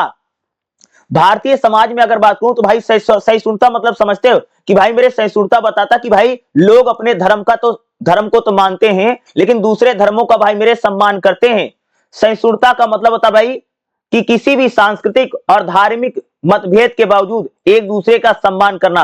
भाई क्या है कि भाई आप जिस धर्म के हैं, लोग दूसरे धर्म के हैं, आप जिस जाति के लोग दूसरे धर्म के हैं, लोग दूसरे जाति के होते हैं, लेकिन फिर भी आप भाई मेरे उनका सम्मान करते हैं। जिसे भाई मान लीजिए कि एक हिंदू व्यक्ति कह सकते हैं मुसलमान का सम्मान करता, मुसलमान धर्म का सम्मान करता है। यही भाई होती सहिष्णुता। भारत में भाई मेरे सहिष्णुता तो बहुत ज्यादा ना। अगर आप देखें भाई हमारे देश में तो अलग अलग जाति के लोग हैं, अलग अलग धर्म के लोग हैं। तो भाई भारत को अगर आगे बढ़ना है, अगर हमारे समाज को आगे बढ़ना है, तो भाई हमें अपने धर्म को मानना है, लेकिन जो दूसरे धर्म के लोग हैं भाई उनका भी तो सम्मान करना है। यही भारतीय समाज में सांस्कृतिक बहुलवाद की भाई मेरे मूल्य है। अगला समानता। सांस्कृतिक बहुलवाद भाई हमको बताता है भाई सबको बराबर मानो, सबको समान मानो। भारतीय समाज में भाई मेरे सबका पहनावा अलग है, सबका खान पान अलग है, सबका रीति रिवाज अलग है। तो कहा जाता भाई भारत में जितनी भी संस्कृतियां हैं सभी के समानता का भाव रखना चाहिए। भाई मेरे हर समुदाय को अपनी पहचान और परंपराओं को रखने की भाई मेरे स्वतंत्रता होनी चाहिए। तो भारतीय समाज में अगर आप देखेंगे तो सांस्कृतिक बहुलवाद में सबसे ज्यादा जरूरी है भाई समानता। भाई सभी धर्मों को बराबर मानो, सभी जातियों को बराबर मानो, किसी के साथ भी भाई मेरे भेदभाव पक्षपात नहीं करना चाहिए। यानी सांस्कृतिक बहुलवाद में भाई मेरे समानता होनी क्या है, बहुत ज्यादा जरूरी है। क्योंकि भाई जब अलग अलग धर्म के लोग हैं, जब अलग अलग जातियों के लोग हैं, तो भाई वो लोग मिलजुल कर रहें, सभी को बराबर माना जाना चाहिए। ठीक है, भाईचारा। सांस्कृतिक बहुलवाद बताता भाई कि हमें भाईचारे के साथ रहना चाहिए, एक दूसरे का आदर सम्मान करिए। ठीक है, सांस्कृतिक बहुलवाद भाई हमको बताता है कि सभी को एक दूसरे का सहयोग करना चाहिए, एक दूसरे की मदद करनी चाहिए। जैसे अगर आप देखें भाई हमारा हमारा जो धर्म है तो यही कहता है ना भाई, वसुधैव कुटुंबकम, भाई पूरी दुनिया को परिवार माना जाता है, यह भाईचारे का प्रतीक है। और सांस्कृतिक बहुलवाद भाई हमको बताता है कि भाई हमें मिलजुल करके रहना चाहिए। भाई हमारे देश में हिंदू भी हैं, मुसलमान भी हैं, सिख भी हैं, जैन भी हैं, पारसी भी हैं, अलग अलग जाति के लोग हैं, फिर भी भाई मेरे हम लोगों को सब में भाईचारा, सब में प्रेम प्यार मोहब्बत भाई मेरे होना क्या है भाई मेरे बहुत ज्यादा जरूरी है। अगला देखिए भाई, परस्पर सम्मान। सांस्कृतिक बहुलवाद में भाई सबसे बड़ा यही है कि हमें भाई मेरे दूसरे धर्मों का भी सम्मान करना चाहिए, दूसरी जाति का भी सम्मान करना चाहिए, दूसरे वर्ग का भी सम्मान करना चाहिए। भाई सभी का सम्मान करिए। हम लोगों को भाई मेरे सभी धर्मों का, जातियों का, सभी भाषाओं का भाई मेरे सम्मान करना भाई मेरे बहुत ज्यादा जरूरी है। यह आदर हमारे भारतीय समाज में अनेकता को एकता, यानी अनेकता में एकता को बताता है। भाई अगर आप देखें भाई मेरे तो हमारे देश में अलग अलग धर्म है, अलग अलग जातियां, अलग अलग भाषाएं हैं, सबका अलग अलग रीति रिवाज है, तो भाई हमें सभी का सम्मान करना चाहिए। ये चीज हमको बता रहा है ना सांस्कृतिक बहुलवाद में। धर्मनिरपेक्षता, सांस्कृतिक बहुलवाद में भाई धर्मनिरपेक्षता भी होनी बहुत ज्यादा जरूरी है। धर्मनिरपेक्षता क्या बताती है कि भाई हमें दूसरे धर्मों का भी सम्मान करना चाहिए। भारत में भाई मेरे किसी भी धर्म को विशेष महत्व नहीं मिला, बल्कि भारत में अगर आप देखें भाई मेरे सभी धर्मों को बराबर माना जाता है। भारत सरकार कह सकते, भारत में कोई भी धर्म भाई राजकीय धर्म या सरकारी धर्म नहीं है। भारत में भाई मेरे सभी धर्मों को बराबर माना जाता है, सभी धर्मों को भाई मेरे बराबर बढ़ने का मौका मिलता, अवसर मिलता ना, यही सांस्कृतिक बहुलवाद है भाई मेरे। अगर आप लोग देखो भाई मेरे तो हमारे देश में भाई मेरे मुसलमान भी हैं, हिंदू भी हैं, जैन भी हैं, पारसी भी हैं, भाई मेरे सभी धर्मों का लोग रहता ना, तो भाई हमें धर्मनिरपेक्षता, किसी धर्म को बहुत ज्यादा महत्व मत दो, भाई सभी को बराबर मानना क्या भाई मेरे बहुत ज्यादा जरूरी है। क्योंकि भारत में भाई मेरे सांस्कृतिक बहुलवाद है ना। सहयोग और समावेशन, भाई सांस्कृतिक बहुलवाद में बताया जाता कि भाई सभी को मिलजुल करके रहना चाहिए, एक दूसरे का सपोर्ट और एक दूसरे की मदद करनी चाहिए। इसके बिना भाई मेरे किसी का भी विकास संभव नहीं है। सांस्कृतिक बहुलवाद में कह सकते भाई मेरे सबसे ज्यादा जरूरी है कि एक धर्म के लोग दूसरे धर्म का सम्मान करें, एक जाति के लोग दूसरे जाति को सपोर्ट करें, मदद करें, सहयोग करें। एक भाषा बोलने वाले लोग भाई मेरे दूसरी भाषा बोलने वाले लोगों का भाई सपोर्ट करें, मदद करें, सहयोग करें। तो सांस्कृतिक बहुलवाद में भाई मेरे सहयोग की भी बहुत ज्यादा जरूरत है। पारस्परिक संवाद, सांस्कृतिक बहुलवाद में भाई पारस्परिक संवाद भी होना भाई मेरे बहुत ज्यादा जरूरी है, आपस में बातचीत करना। सांस्कृतिक बहुलवाद में बताएगा भाई कि हमें बातचीत करना चाहिए। देखो भाई मेरे देश में तो अलग अलग जाति के लोग हैं, अलग अलग धर्म के लोग हैं, अलग अलग भाषा बोलने वाले, लेकिन उसमें भाई हमेशा बातचीत होती रहनी चाहिए, ठीक है। कॉन्वर्सेशन होनी भाई मेरे, बातचीत होना बहुत ज्यादा जरूरी है। चाहे सभी अलग अलग धर्म के लोग हैं, अलग अलग जाति के लोग हैं, अलग अलग वर्ग के लोग हैं, सबका कल्चर अलग है, लेकिन फिर भी भाई मेरे सभी में बातचीत, विचारों का आदान प्रदान भाई मेरे होना बहुत जरूरी है। संवेदनशीलता और सहानुभूति, सांस्कृतिक बहुलवाद में भाई मेरे संवेदनशीलता होना भाई मेरे बहुत ज्यादा जरूरी है। भाई मेरे जब समाज में या देश में अलग अलग जाति का लोग है, अलग अलग धर्म का लोग है, अलग अलग भाषा बोलने वाले लोग हैं, सबका अलग अलग संस्कार है, सबकी अलग पूजा पद्धति है, भाई सबका अलग अलग है, तो भाई हमें बहुत ज्यादा संवेदनशील होना बहुत ज्यादा जरूरी है कि भाई ताकि हम दूसरों के प्रति भी दया की भावना रखें। सांस्कृतिक बहुलवाद में भाई संवेदनशीलता और सहानुभूति का भाव होना बहुत जरूरी है। सांस्कृतिक बहुलवाद में अगला भाव एकता, भाई देखो सबकी भाषा अलग है, सबका धर्म अलग है, सबकी जाति अलग है, सब अलग है, लेकिन फिर भी भाई हमें मिलजुल करके रहना चाहिए। ये सांस्कृतिक बहुलवाद बताता है कि भाई सबका खान पान अलग है, सबका पहनावा अलग है, सबकी पूजा पद्धति अलग है, सबका रीति रिवाज अलग है, भाई सब कुछ अलग है, लेकिन फिर भी भाई मेरे हमें एकता मिलजुल करके रहना चाहिए। यही हमारा कल्चर हमको सिखाता है। भारत में भाई मेरे सांस्कृतिक बहुलवाद हमको यही सिखा रहा है कि भाई सब कुछ अलग है, सबका जाति अलग है, सबका धर्म अलग है, सबका रीति रिवाज अलग है, सबका भाई देवता पूजना, ये सारी चीज बिल्कुल अलग है, फिर भी भाई मेरे भारत में जो लोग हैं वह एक साथ रहते हैं, उनमें एकता हम लोगों को दिखाई देती है। यही सांस्कृतिक बहुलवाद का भाई मेरे मूल्य है। अगला क्या है, सांस्कृतिक संवर्धन। भारतीय सभ्यता और कह सकते हैं भाई अपनी संस्कृति को तो हमें आगे बढ़ाना है, लेकिन साथ साथ जो दूसरे समाज हैं उनको भी भाई हमें आगे बढ़ाना है। ये सांस्कृतिक बहुलवाद भाई मेरे हमको बताता है। सांस्कृतिक बहुलवाद का भाई मेरे अगला मूल्य क्या है, सांस्कृतिक संवर्धन। भाई हमें अपनी संस्कृति को आगे तो बढ़ाना है, लेकिन जो दूसरी संस्कृतियां हैं उनमें भी कला का विकास, संगीत का विकास, साहित्य का विकास। भाई संस्कृति कल्चर का विकास किससे होगा भाई मेरे? कला से, संगीत से, साहित्य से। तो भाई हमें अपनी संस्कृति को आगे बढ़ाना है, लेकिन जो हमारे देश में जो दूसरी संस्कृति है, कल्चर है, उनको भी आगे बढ़ने का भाई मेरे मौका मिलना चाहिए। यही सांस्कृतिक बहुलवाद में भाई मेरे अंतर्निहित मूल्य हैं। सांस्कृतिक बहुलवाद में भाई मेरे अंतर्निहित मूल्य क्या है? एक क्वेश्चन आपको एग्जाम में जरूर देखने को मिलेगा। अंतर सांस्कृतिक विवाह क्या है? भाई सांस्कृतिक बहुलवाद बताता कि भाई हम लोगों को दूसरी जाति में, दूसरे धर्म में भी भाई मेरे विवाह करना चाहिए। ये हमारे सांस्कृतिक बहुलवाद को भाई मेरे बहुत ज्यादा मजबूत करता है। अगर आप देखें भाई मेरे, तो हमारे यहाँ तो भाई सभी लोग अपनी जाति में शादी करते हैं ना। सांस्कृतिक बहुलवाद हमको बताता भाई हम लोगों को इंटरकास्ट मैरिज कीजिए। भाई यहां पर यानी लोग अपनी जाति से, अपने धर्म से निकल करके दूसरी जाति और धर्मों में जब विवाह करेंगे, तो भाई हमारे देश में जो सांस्कृतिक बहुलवाद है ये बहुत ज्यादा मजबूत होगा। धार्मिक स्वतंत्रता, सांस्कृतिक बहुलवाद में बताया भाई सभी लोगों को धार्मिक स्वतंत्रता होनी बहुत ज्यादा जरूरी है, क्योंकि सांस्कृतिक बहुलवाद में भाई मेरे जब अलग अलग धर्मों के लोग रहते हैं, तो सबको भाई मेरे पूजा करने का, अपने धर्म का प्रचार प्रसार करने का, अपने धर्म को मानने का भाई मेरे सबको अधिकार मिलना चाहिए। यानी सांस्कृतिक बहुलवाद में भाई मेरे धार्मिक स्वतंत्रता, सभी लोग अपने धर्म का पालन करें, अपने धर्म की मान्यताओं को रखें और सभी लोग अपने धर्म को ही पालन करें। ये सांस्कृतिक बहुलवाद में भाई मेरे होना बहुत ज्यादा जरूरी है। धार्मिक स्वतंत्रता, तभी ताकि सभी लोग भाई मेरे अपने धर्म के मार्ग पर चलें। ये सांस्कृतिक बहुलवाद में भाई मेरे कौन कौन से मूल्य हैं, एग्जाम में आपको जरूर आएगा जो मैं पढ़ा रहा हूं।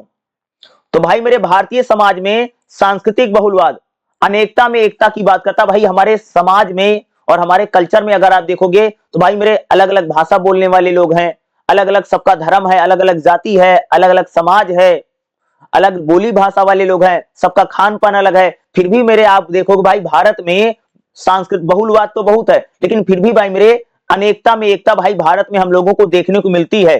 तभी तो भाई हमारा जो समाज है वो शांति, सहयोग और विकास की संभावनाओं को भाई मेरे बढ़ाता है। भारतीय समाज में इतनी ज्यादा विविधता है कि बोली अलग अलग, सबकी अलग अलग बोली है, सबकी अलग अलग भाषा है, सबका अलग रीति रिवाज है। फिर भी भाई मेरे सभी लोग अगर आप देखेंगे तो हमारे देश में भाई मेरे मिलजुल करके रहते हैं, प्यार मोहब्बत से रहते हैं। इस सांस्कृतिक बहुलवाद में भाई मेरे कौन कौन से मूल्य हैं, इस टाइप का क्वेश्चन भाई एग्जाम में जरूर आएगा। और जो जो मैं बता रहा हूं यही आपको एग्जाम में लिख करके आना है।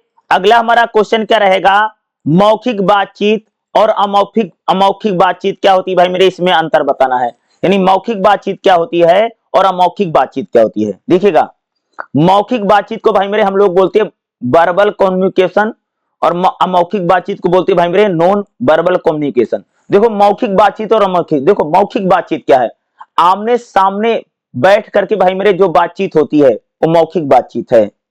मौखिक बातचीत मतलब जिसमें आप मुंह से बोल रहे हो, जिसे हम लोग मेरे मुंह से आवाज निकालते और बोलते बात करते हैं, यही होता है भाई मेरे मौखिक बातचीत। अमौखिक बातचीत क्या है? कि जब आप बोलते नहीं, इशारों में या बॉडी लैंग्वेज के जरिए इशारे करके भाई मेरे जब हम बातचीत करते हैं, इसी को भाई बोलते हैं अमौखिक बातचीत। इन दोनों में भिन्नताएं होती हैं जो संचार के तरीकों को बताती हैं। तो भाई हम लोग बात करेंगे मौखिक बातचीत क्या होती है और अमौखिक। देखो मौखिक बातचीत क्या है, तो भाई मेरे मौखिक बातचीत वह है जो शब्दों के जरिए की जाती है, यानी जिसमें बोल करके और सुनना जाता है। जिस बातचीत में भाई मेरे एक आदमी बोलता है, दूसरा आदमी सुनता है, यही तो भाई मेरे मौखिक बातचीत है। तो मौखिक बातचीत में क्या होता है भाई मेरे, मुंह से बोला जाता है, मुंह से हमारे शब्द निकलते हैं, मुंह से ध्वनि निकलती है। और मौखिक बातचीत में क्या होता है भाई मेरे, एक आदमी बोलता है, दूसरा आदमी सुनता है भाई मेरे, यही तो मौखिक बातचीत है। मौखिक बातचीत में यही तो रहा भाई मेरे, एक आदमी लगातार बोल रहा है और दूसरा आदमी भाई क्या कर रहा है, उस चीज को सुन रहा है। यही तो मौखिक बातचीत होती है ना, कि एक बोलता है और दूसरा सुनता है। दूसरा क्या उपकरण, क्या मौखिक बातचीत में भाई मेरे क्या होता है, वाणी के जरिए, यानी ध्वनि के जरिए, शब्दों के जरिए, भाषा के जरिए, इन चीजों को भाई मेरे बोला जाता ना। जो भाई मेरे मौखिक बातचीत है उसमें जैसे शब्द होते हैं, ध्वनि होती है, वाक्य होते हैं, उच्चारण होता है, इनके जरिए भाई मेरे मौखिक बातचीत की जाती है ना। मौखिक बातचीत भाई कितने प्रकार के, दो प्रकार की मौखिक बातचीत होती है भाई मेरे। एक होता आमने सामने बातचीत करना। मौखिक बातचीत में अगर आप देखो जैसे फेस टू फेस, भाई आमने सामने बैठ करके, जैसे भाई आपके सामने आपकी मम्मी है, आपके सामने आपके पापा हैं, आमने सामने बैठ करके जब हम लोग बातचीत करते भाई क्या है, आमने सामने यानी फेस टू फेस बातचीत होती है। दूसरा मोबाइल पर भी तो भाई मेरे बहुत सारे लोग मौखिक बातचीत करते हैं, जैसे फोन पर देख करते नहीं भाई, जैसे आप लोग मोबाइल किसी से बात कर रहे हो तो इसमें तो जैसे फोन के जरिए, वीडियो कॉल के जरिए ऐसी बात है मौखिक बातचीत भाई मेरे ना, जैसे मोबाइल पे जो बातचीत होती है, तो यानी मौखिक बातचीत भाई मेरे दो प्रकार की है। पहली भाई आमने सामने बैठ करके भाई मेरे मौखिक बातचीत हो सकती है, यानी फेस टू फेस हो जाएगी। मौखिक बातचीत भाई मेरे कैसी होती है, आमने सामने अगर आप लोग बैठे हैं, फेस टू फेस बातचीत हो जाएगी, ये मौखिक बातचीत है। दूसरा भाई मेरे जैसे मोबाइल है, वीडियो कॉल पे, इन पर भी भाई मेरे मौखिक बातचीत हम लोग करते हैं। उद्देश्य क्या है, मौखिक बातचीत में भाई मेरे हम लोग क्या करते हैं, अपने विचारों को बताते हैं, दूसरे के विचारों को जानते हैं। जैसे हमें किसी को कुछ बताना है, कुछ कहना है, कोई सूचना देना है, इसलिए भाई मेरे मौखिक बातचीत की जाती है। मौखिक बातचीत का भाई मेरे लाभ क्या, इससे क्या फायदा होता है, मौखिक बातचीत के जरिए भाई कोई भी चीज को तुरंत बता दिया जाता है। लिखेंगे तो भाई मेरे टाइम लगेगा। मौखिक बातचीत भाई मेरे बहुत सरल है, बहुत जल्दी हो जाती है। मौखिक बातचीत में भाई हर कोई व्यक्ति अपनी बात को सही तरीके से कह लेता है, लिखना नहीं पड़ता ना, या समझाना नहीं पड़ता। तो मौखिक बातचीत भाई कह सकते हैं बातचीत करने का भाई सबसे आसान तरीका है। मौखिक बातचीत में क्या है, जैसे मौखिक बातचीत जैसे आमने सामने बैठ करके बातचीत करना भाई मेरे मौखिक बातचीत है, मोबाइल पर बातचीत करना मौखिक बातचीत है, मीटिंग में बैठ करके बातचीत करना मौखिक बातचीत है। यही तो भाई मेरे मौखिक बातचीत है। अब देखिएगा अमौखिक बातचीत क्या होती भाई मेरे, अमौखिक बातचीत क्या है, जब हम बिना बोले, जब मुंह से बिना ध्वनि और आवाज निकाले कोई बातचीत की जाती है, यानी जिस बातचीत में कुछ बोला नहीं जाता, कोई शब्द नहीं बोला जाता है भाई मेरे, वही अमौखिक बातचीत है। जैसे चेहरे के हाव भाव के जरिए, जैसे भाई मान लीजिए अगर आप गुस्सा हैं तो आपका चेहरे पर दिख जाएगा भाई आप गुस्सा हैं, तो जिस चेहरे के हाव भाव, बॉडी लैंग्वेज के जरिए भाई मेरी जो बातचीत होती है, इसको भाई मेरे बोलते हैं हम लोग अमौखिक बातचीत। अमौखिक बातचीत क्या है, जिसको हम भाई मेरे शारीरिक भाषा बोलते हैं, जैसे इशारे करना, जैसे हाथ के इशारे करना, आंख के इशारे करना, अपने हाथ से शारीरिक मुद्राओं के इशारे करना, यही भाई तो मौखिक बातचीत होती है। जैसे कोई हाथ से इशारे करता है, जैसे आंख मारना एक प्रकार की अमौखिक बातचीत भाई, यानी कोई कुछ बोलना नहीं, सिर्फ आंखों के इशारे कर देना, एक क्या अमौखिक बातचीत है। चेहरे के हाव भाव के जरिए भाई मेरे जो ट्रैफिक हवलदार नहीं होता, एक तरफ हाथ दिखाता है लोग रुक जाते हैं, दूसरी तरफ ऐसे कर देता चल जाते हैं। जैसे हाथ जोड़ करके नमस्ते करना, कई बार जैसे अगर आप लोग देखोगे ना, कई बार हम कुछ भी नहीं बोलते, किसी के सामने हाथ जोड़ लेते हैं, तो आदमी को भाई मेरे पता चल जाता ना कि मेरे को नमस्ते बोल रहा भाई मेरे, ये अमौखिक बातचीत है। अमौखिक बातचीत में भाई मेरे कुछ भी बोला नहीं जाता है, जो हमारे शरीर के अंग है इन्हीं के जरिए प्रतिक्रिया करके भाई मेरे बातचीत होती है, यही भाई मेरे क्या है अमौखिक बातचीत है। जिसमें चेहरे के हाव भाव, आंखों के इशारे, हाथ के इशारे जो होते हैं, इसके जरिए जो बातचीत होती है भाई मेरे, वही अमौखिक बातचीत है।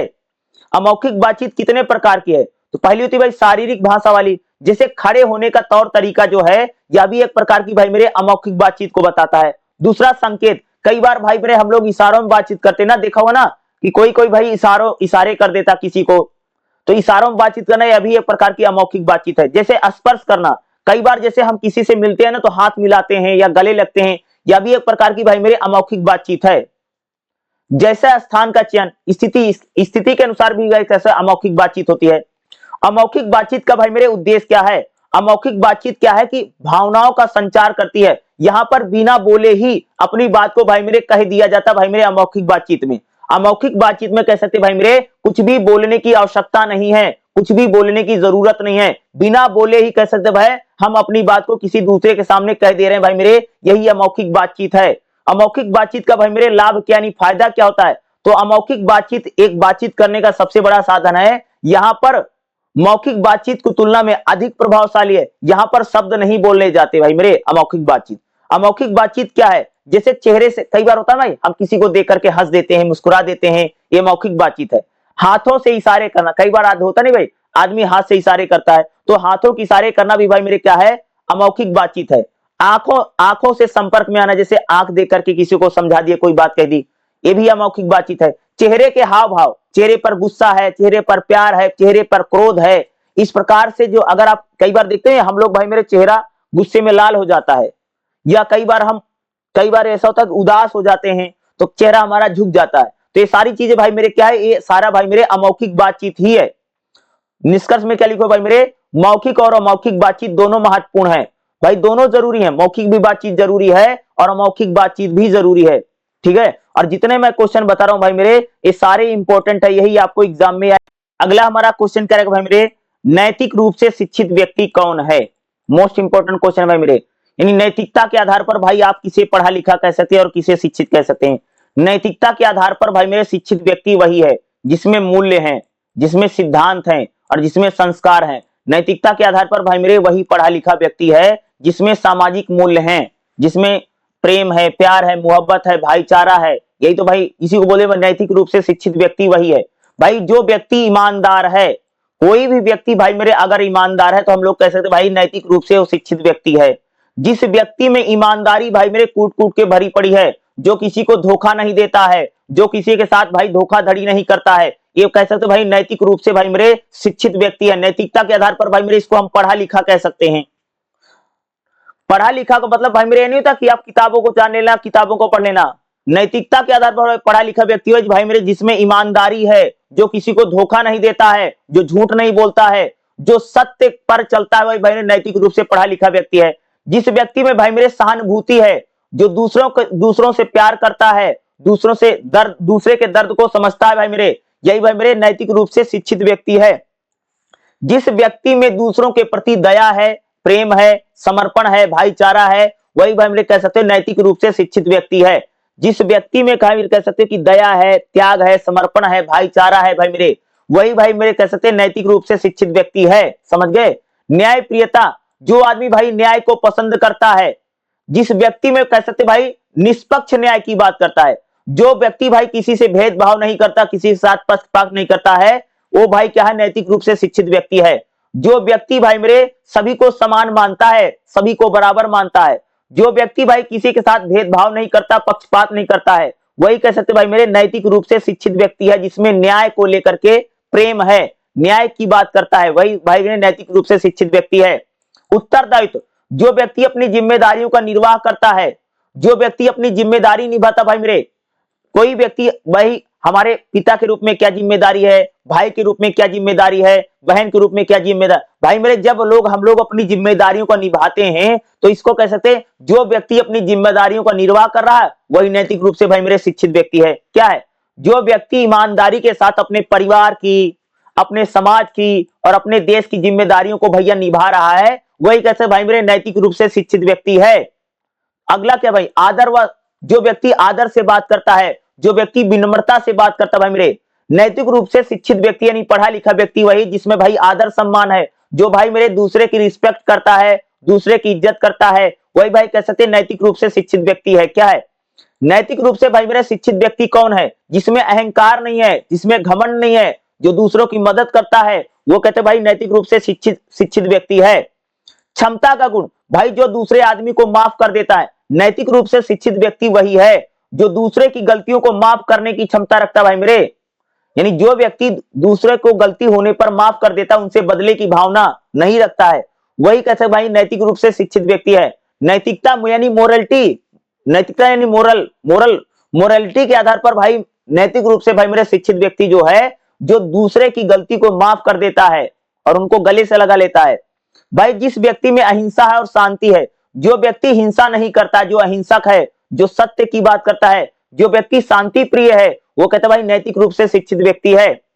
जो व्यक्ति हर स्थिति में शांत रहता है, संयम के साथ रहता है, किसी भी प्रकार की अगर कोई आदमी शारीरिक हिंसा नहीं करता है, वह क्या है? नैतिक रूप से भाई मेरे शिक्षित व्यक्ति है। जिस व्यक्ति में भाई आत्मनियंत्रण है, जिसने भाई मेरे अपने विचारों को, अपनी इंद्रियों को अपने बस में कर रखा है, जिस व्यक्ति में भाई मेरे कह सकते भाई मेरे क्या है? आत्मनियंत्रण है। जो व्यक्ति भाई मेरे सेल्फ डिसिप्लिन में रहता है, उसको भाई मेरे कहते हैं वो नैतिक रूप से भाई मेरे शिक्षित व्यक्ति है। नैतिक रूप से शिक्षित व्यक्ति कौन है भाई मेरे? जिसमें सेल्फ कंट्रोल है, जो अपने विचारों पर, अपनी बातों पर कंट्रोल कर सकता है, वही भाई मेरे नैतिक रूप से शिक्षित व्यक्ति है। समाज के प्रति संवेदनशील, भाई जो समाज के प्रति संवेदनशील है, उदार है, जो समाज की चीजों को समझता है, वो कह सकते भाई मेरे नैतिक रूप से शिक्षित व्यक्ति है। जो व्यक्ति भाई पर्यावरण के प्रति सजग है, जागरूक है, जो व्यक्ति पर्यावरण की बचाने की बात करता है, जो प्रकृति की सुरक्षा की बात करता है, भाई उसे हम लोग कहते हैं वो नैतिक रूप से भाई मेरे शिक्षित व्यक्ति है। नैतिक रूप से भाई मेरे शिक्षित व्यक्ति वही है जो पर्यावरण के प्रति जागरूक है, पर्यावरण को लेकर के बचाने की बात करता है, जो व्यक्ति भाई मेरे पर्यावरण को अच्छी नजर से देखता है, जो प्रकृति की बचाने की बात करता है, जल जंगल जमीन की बात करता है, भाई मेरे जो प्रकृति को मां समझता है, वो कहता है भाई वही व्यक्ति भाई मेरे नैतिक रूप से शिक्षित व्यक्ति है। भाई नैतिक रूप से शिक्षित व्यक्ति वही है जो भलाई का काम करता है, जिसमें नैतिकता है, जिसमें प्यार है, जो दूसरे की रिस्पेक्ट करता है, जो दूसरे की इज्जत करता है, जो हमारे कल्चर को मानता है और हमारे संस्कारों को आगे बढ़ाता है, वही कहते भाई नैतिक रूप से शिक्षित व्यक्ति है। और जितने मैं क्वेश्चन करवा रहा हूं ये सारे क्वेश्चन करके जाना है भाई मेरे, क्योंकि यही क्वेश्चन आपको एग्जाम में भी देखने को मिलेगा जो मैं बता। अगला हमारा क्वेश्चन करेगा भाई मेरे, नैतिक संघर्ष की प्रमुख विशेषताएं कौन कौन सी। नैतिक संघर्ष क्या होता है भाई, और खास तौर से एग्जाम में संघर्ष को लेकर के क्वेश्चन जरूर आएगा। संघर्ष या नैतिक संघर्ष क्या होता है ये जरूर आएगा। संघर्ष क्या यानी कन्फ्लिक्ट। कन्फ्लिक्ट क्या होता है, संघर्ष। अरे भाई दो देशों के बीच में, दो व्यक्तियों के बीच में किसी चीज को लेकर के वाद विवाद हो जाए, यही तो भाई संघर्ष। अब जैसे आप लोगों ने देखा था भाई मेरे, भारत पाकिस्तान के बीच में एक संघर्ष हो गया था, जो जिसमें कह सकते हो एक प्रकार से सर्जिकल स्ट्राइक हुई थी, एयर स्ट्राइक हुई थी, और भारत और पाकिस्तान में किस प्रकार से भाई मेरे मिसाइलें चल रही थी। ये क्या है, ये एक प्रकार का संघर्ष है। उसी प्रकार से भाई मेरे दो व्यक्तियों में भाई संघर्ष होता है, जैसे दो व्यक्ति आपस में लेकर के अपनी अपनी बातों को लेकर के संघर्ष करने लग जाते हैं, ये तो भाई संघर्ष।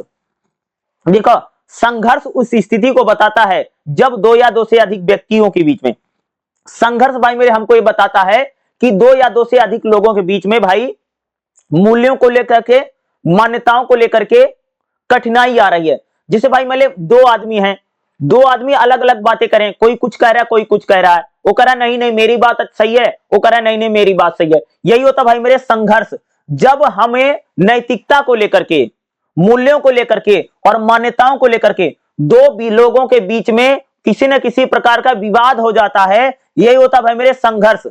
नैतिक संघर्ष अक्सर व्यक्ति, नैतिक संघर्ष में व्यक्ति अक्सर निर्णय लेने में बहुत ज्यादा प्रभावित होता है।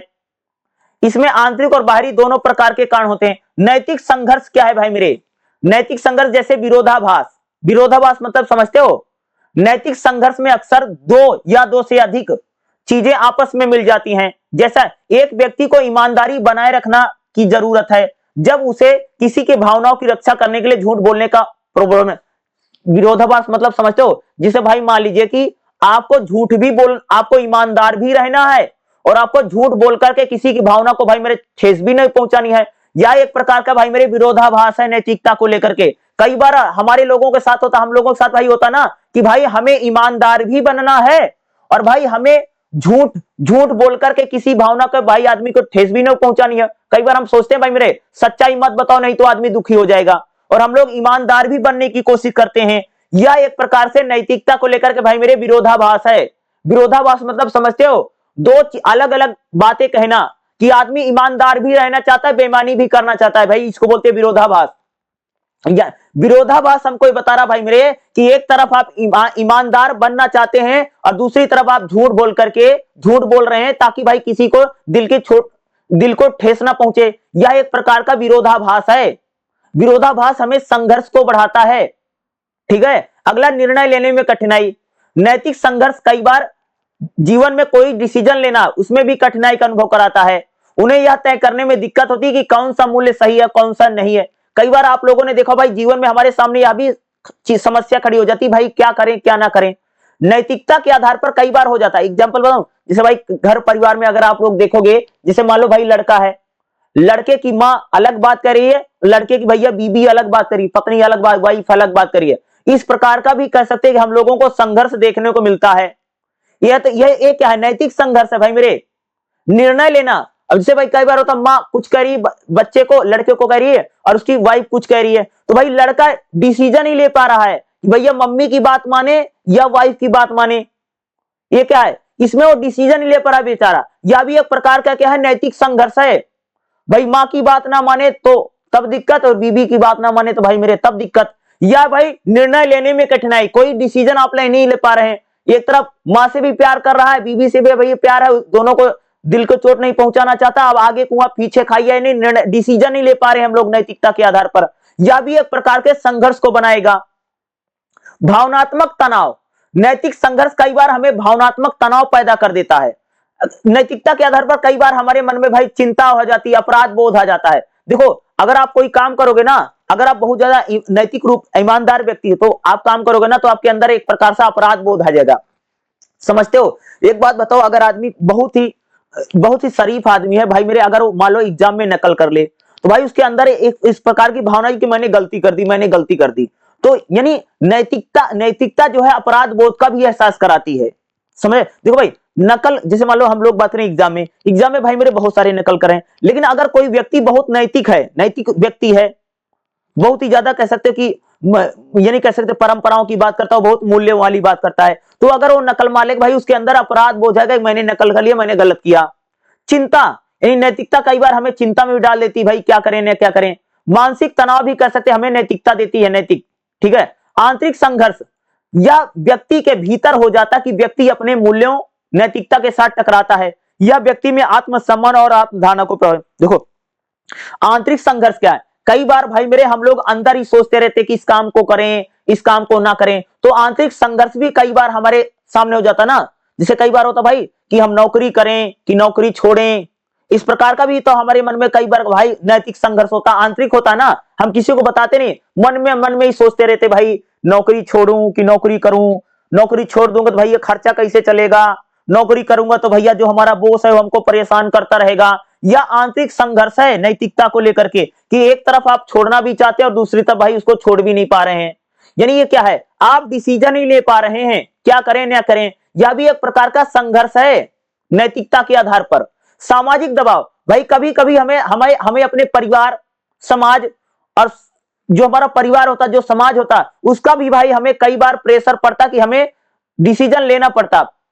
सोशल प्रेशर क्या है, यह भी हमारे नैतिकता में आता है। नैतिक संघर्ष में कभी कभी व्यक्ति पर समाज का दबाव पड़ जाता है कि ना चाहते हुए भी आपको चीजें भाई मेरे करनी पड़ेंगी। कई बार हो सकता है कि आप काम नहीं करना चाहते हैं कोई, लेकिन आपको भाई प्रेशर है, दबाव है, तो भाई आपको वह काम करना पड़ेगा। जैसे हमारे परिवार है, दोस्त है, रिश्तेदार हैं, ठीक है, ठीक है। ये कहने का मतलब क्या है कि सामाजिक दबाव हमको बताता कभी कभी भाई नैतिकता में, जैसे कई बार अगर आप कोई मान लीजिए आप तुम कोई काम करना नहीं चाहते हो, लेकिन फिर भी परिवार है, फैमिली है, वो आप पर दबाव डालकर के भाई कोई काम करवा रही है, तो सामाजिक दबाव में भाई मेरे कई बार व्यक्ति काम करता है, तो उसमें एक प्रकार के संघर्ष हो जाता है। अनिश्चितता, कई बार भाई चीजें निश्चित नहीं रहती हैं। नैतिक संघर्ष में अक्सर व्यक्ति भाई निर्णय नहीं ले पाता है, व्यक्ति को यह पता नहीं होता कि उसके निर्णय का प्रभाव क्या पड़ेगा। कई बार होता भाई अगर मैं इस काम को करूंगा पता नहीं ये काम होगा कि नहीं होगा, या भी हमें एक प्रकार के संघर्ष को बना देता नैतिकता के आधार पर। भाई किसी काम को करने से अगर हमें रिजल्ट नहीं पता है तो हमें हमेशा यही सोचते रहते इस काम को करें, इस काम को ना करें, इसको करने से फायदा होगा, इसको घाटा होगा, या भी हमारे लिए भाई संघर्ष की स्थिति ला देता है। हमेशा मन में चलता रहेगा इस काम को करूं, इस काम को ना, नैतिकता यानी अनिश्चितता। जैसे भाई कई बार अगर आप किसी काम को करने जा रहे हो लेकिन ये पता नहीं भाई ये काम होगा कि नहीं होगा, या भी भाई हमें एक प्रकार के संघर्ष को ला देता है। आवश्यकता का आभास, जैसे किसी चीज को अगर आप जरूरत है, आभास हो जाता है। नैतिक संघर्ष में व्यक्ति यह महसूस हो सकता है कि उसे किसी मूल्य या जिम्मेदारी के प्रति बाध्य है, उसे अन्य विकल्प छोड़ने के लिए प्रेरित करता है। जैसे भाई मान लो अगर आपको कोई जिम्मेदारी है या आपका भाई मेरे अगर कोई रिस्पॉन्सिबिलिटी है, मान लीजिए अगर आप पर कोई जिम्मेदारी है या अगर आप पर कोई रिस्पॉन्सिबिलिटी है, तो कई बार यह भी आपको चीजें भाई मेरे छोड़ने के लिए क्या कर देता है, मजबूर कर देता है। यह भी कह सकते एक प्रकार से नैतिकता में आता है। संभावित परिणाम, नैतिक संघर्ष के परिणाम में व्यक्ति और सामाजिक दोनों स्तर पर हो सकते हैं। यह व्यक्ति के संबंधों और सामाजिक और प्रतिष्ठा खुशी प्रदान कर सकता है। देखो संभावित परिणाम क्या भाई मेरे, कि कई बार हमें रिजल्ट या मान लिया हमें लगता भाई ये हो जाएगा कि नहीं होगा, तो उसमें भी कई बार हमें भाई मेरे कई बार संघर्ष का सामना करना पड़ता है। नैतिक संघर्ष का परिणाम क्या है, ये बताता भाई हमें रिजल्ट क्या निकलेगा, परिणाम क्या आएगा और समाज पर उसका क्या प्रभाव पड़ेगा। यह भी हमारे जीवन भाई संघर्ष को बढ़ाता है, समझ रहे हो। तो निष्कर्ष इसका भाई मेरे कैसे लिखेंगे, नैतिक संघर्ष एक जटिल और चुनौतीपूर्ण अनुभव है। कई बार नैतिकता के आधार पर भाई हमारे लिए भाई मेरे बहुत सारी समस्याएं खड़ी हो जाती हैं, क्या करें क्या ना करें। कई बार व्यक्ति नैतिकता के आधार पर असमंजस की स्थिति में, चुनौतीपूर्ण स्थिति में फंस जाता, क्या करे क्या ना करे। और कई बार डिसीजन लेना भाई मेरे नैतिकता के आधार पर गलत हो जाता है। जैसे मैंने एग्जांपल दिया भाई ना कि एक व्यक्ति है भाई मेरे, माँ की बात माने या बीबी की बात माने, नैतिकता के आधार पर व्यक्ति जो है एक प्रकार के संघर्ष में, कन्फ्लिक्ट में फंस जाता है कि बीबी की बात माने या माँ की बात माने। बीबी की बात मानेगा तो जोरू का गुलाम हो जाएगा, माँ की बात मानेगा तो भैया पल्लू से बंधा हुआ है। कहने मतलब क्या है कि इस प्रकार से ये चीजें जो होती भाई ये नैतिक संघर्ष को बढ़ाती हैं। यही भाई मेरे नैतिक संघर्ष, जब व्यक्ति अनुभव करता है कि वो क्या करे क्या ना करे, यही होता नैतिक संघर्ष। नैतिकता के आधार पर हमें कई बार संघर्ष का भी सामना भाई मेरे करना पड़ता है, यह होता भाई मेरे नैतिक संघर्ष। और भाई मेरे नैतिक संघर्ष को लेकर के क्वेश्चन आपको एग्जाम में देखने को मिल सकता है, ठीक है। मेरे अगला हमारा क्वेश्चन क्या रहेगा, सुखवाद और नैतिक बहुलवाद में भाई मेरे क्या अंतर है। देखिए सुखवाद और नैतिक बहुलवाद ये दो चीजें हैं, दोनों में भाई कई प्रकार का अंतर है, सुखवाद में और नैतिक बहुलवाद में, जिसका मानव के जीवन पर अलग अलग प्रकार से असर पड़ता है। तो देखिएगा सुखवाद क्या है, तो सुखवाद क्या होता है भाई मेरे, सुखवाद एक नैतिक सिद्धांत है जो यह मानता है कि सुख और आनंद जीवन में सर्वोच्च स्थान है। भाई सुखवाद का मानक भाई जीवन में जो खुशी है और जो आनंद है ये सबसे बड़ी चीज है भाई, ये सुखवाद मानता है। सुखवाद का मानना भाई मेरे कि जीवन में जो आनंद है जो खुशी है यही भाई मेरे सबसे बड़ी है। इसका मूल विचार यह है कि व्यक्ति को अधिकतम सुख और कम से कम दुख प्राप्त करना चाहिए। भाई सुखवाद हमको बताता है कि भाई हमें जीवन में ज्यादा से ज्यादा सुख को भोगना चाहिए और भाई मेरे जीवन में भाई मेरे कम से कम दुख होने चाहिए। सुखवाद हमको बताता है कि भाई जीवन में सुख और आनंद यही सबसे बड़ी चीज है, यह सुखवाद बताता है। सुखवाद कहता है भाई जीवन में ज्यादा से ज्यादा सुख होना चाहिए, दुख कम से कम होना चाहिए, ये भाई मेरे सुखवाद बताता है। देखिएगा सुखवाद क्या है, सुखवाद का मुख्य ध्यान क्या है कि व्यक्तिगत सुख। सुखवाद भाई व्यक्ति के सुखों की बात करता है, भाई व्यक्ति को खुशी मिले, व्यक्ति को आनंद मिले, ये सुखवाद इसकी बात करता है। यह विचार करता है कि जीवन का मूल्य यानी जीवन का जो मूल्य है भाई मेरे वो सुख प्राप्त करना ही है। सुखवाद बताता भाई हमारे जीवन का जो उद्देश्य है वो सिर्फ सुख प्राप्त करना, आनंद प्राप्त करना, सुख खुशी प्राप्त करना, ये भाई मेरे सुखवाद है। देखिएगा सुखवाद क्या है, सुखवाद शारीरिक सुख होता भाई, भाई हमारे शरीर को भाई मेरे बहुत ज्यादा सुख मिले, काम ना करना पड़े, बैठे बैठे खाने को मिले, ये शारीरिक सुखवाद है। बौद्धिक सुखवाद क्या होता है, भाई हमारा जो बुद्धि है, जो हमारा माइंड है उसको खुशी मिले, उसको चिंता फ्री रहे, या भाई मेरे बौद्धिक सुखवाद होता है। शारीरिक सुखवाद का मतलब होता है आपको कुछ काम नहीं करना पड़ रहा भाई मेरे और आप बैठे बैठे खा रहे हैं, क्या यह शारीरिक सुखवाद है कि भाई आपको हाथ भी चलाना नहीं पड़ता है और आप खूब ऐसा आराम कर रहे हैं, ये शारीरिक सुखवाद है। बौद्धिक सुखवाद क्या है कि भाई आपका जो दिमाग है, जो माइंड है बहुत ज्यादा शांत है, उसमें कोई उलझन नहीं है, ये बौद्धिक सुखवाद है। अगला भाई मेरे नैतिकता क्या होती है, नैतिकता क्या है, तो सुखवाद नैतिकता को केवल सुख की प्राप्ति से जोड़ता है, यानी जो सुखवाद है वो नैतिकता को, यानी सुखवाद नैतिकता को सुख से जोड़ता है। यदि कोई व्यक्ति सुख पहुंचता है तो उसे नैतिक रूप से सही माना जाएगा। नैतिकता हमें क्या बताती है, नैतिकता भाई मेरे हमको बताती कि अगर किसी व्यक्ति को सुख मिल रहा है तो यह बिल्कुल भाई मेरे सही है, ये हमें नैतिकता बताती है। सुखवाद की आलोचना भाई मेरे नैतिकता करती है। नैतिकता कहती भाई हमें सुख के पीछे नहीं घूमना चाहिए, पड़ना चाहिए, क्योंकि सुख जो है कभी आता कभी जाएगा। भाई जीवन में जो सुख है वो आता जाता रहता है, सुख परमानेंट नहीं है, इसलिए सुखवाद की आलोचना कौन करता भाई मेरे, नैतिकता करती है। नैतिकता कहती भाई मेरे सुख जो है आता जाता रहता, सुख कोई परमानेंट नहीं है, इसलिए नैतिकता जो कह सकते हैं सुखवाद की आलोचना करती है। यानी नैतिकता कहती भाई हमें अपनी जिम्मेदारियों को निभाना चाहिए, हमें सुख के पीछे नहीं भागना चाहिए। नैतिक बहुलवाद क्या है, तो भाई नैतिक बहुलवाद हमको क्या बताता है, नैतिक बहुलवाद एक सिद्धांत है जो यह मानता है कि मानव नैतिकता की विभिन्न मान्यताएं मूल्य हो सकते हैं, यानी मानव जीवन में जो मान्यताएं हैं वही भाई मेरे मूल्य हैं। कोई एक मूल्य या सिद्धांत सभी परिस्थितियों में सर्वोच्च नहीं है। भाई कोई भी मूल्य भाई मेरे कोई बड़ा नहीं होता, सभी मूल्य बराबर हैं, ये नैतिक बहुलवाद हमको बताता भाई मेरे। देखिएगा नैतिक बहुलवाद बताता कि जो भी दृष्टिकोण है, जो भी मान्यताएं हैं उसको यह स्वीकार करता है। और कह सकते भाई मेरे नैतिक बहुलवाद हमको बताता है कि विभिन्न कल्चर है, विभिन्न परंपराएं हैं, सबके विचार हैं, ये नैतिकता इसमें सबसे ज्यादा जरूरी है। नैतिक बहुलवाद भाई मेरे विभिन्न रूपों में विभाजन किया जा सकता है।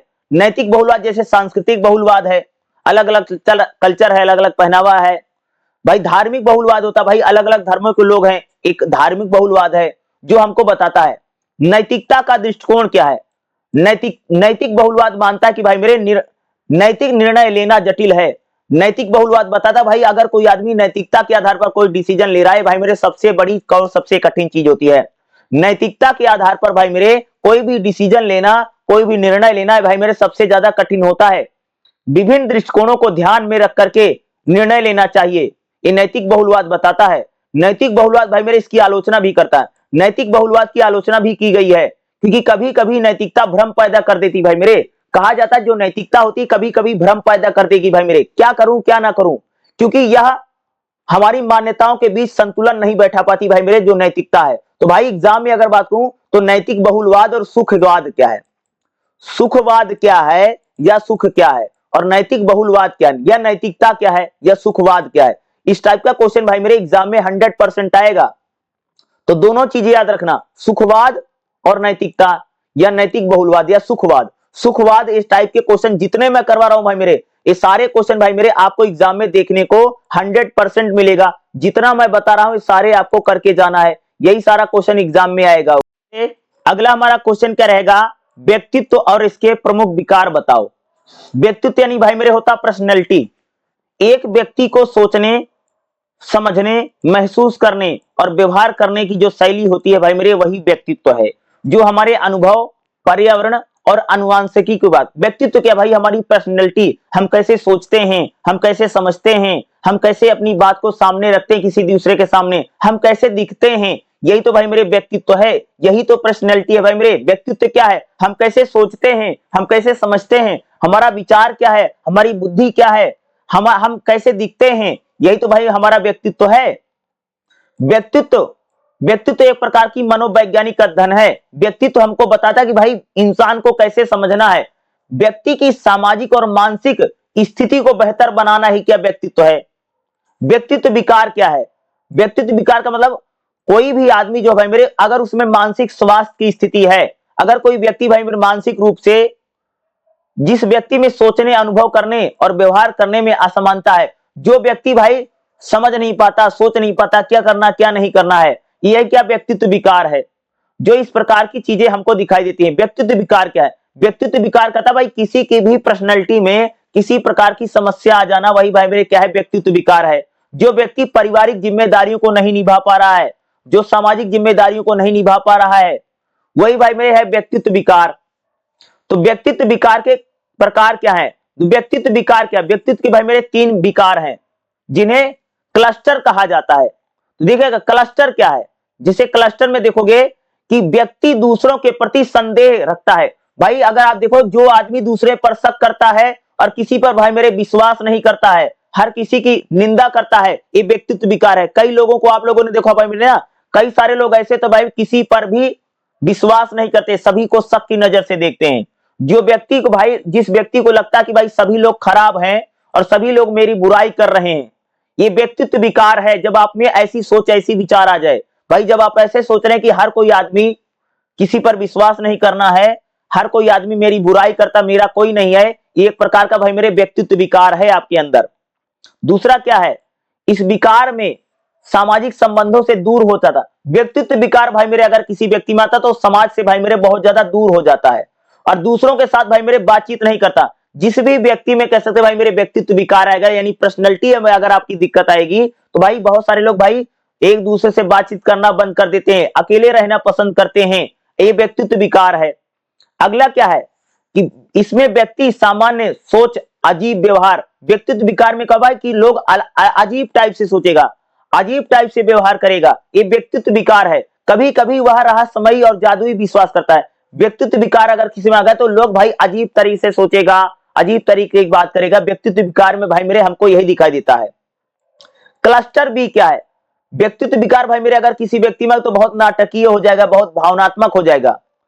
इसमें व्यक्ति दूसरों के अधिकारों की अनदेखी करता। भाई मेरे अगर किसी व्यक्ति में भाई मेरे व्यक्तित्व विकार आ गया है तो दूसरे के अधिकार की बात नहीं करेगा, सिर्फ अपनी बात करेगा। व्यक्तित्व विकार भाई मेरे अगर किसी व्यक्ति में तो झूठ बोलेगा, दूसरे को धोखा देगा, हिंसा का सहारा लेगा भाई मेरे, जिसमें व्यक्तित्व विकार है।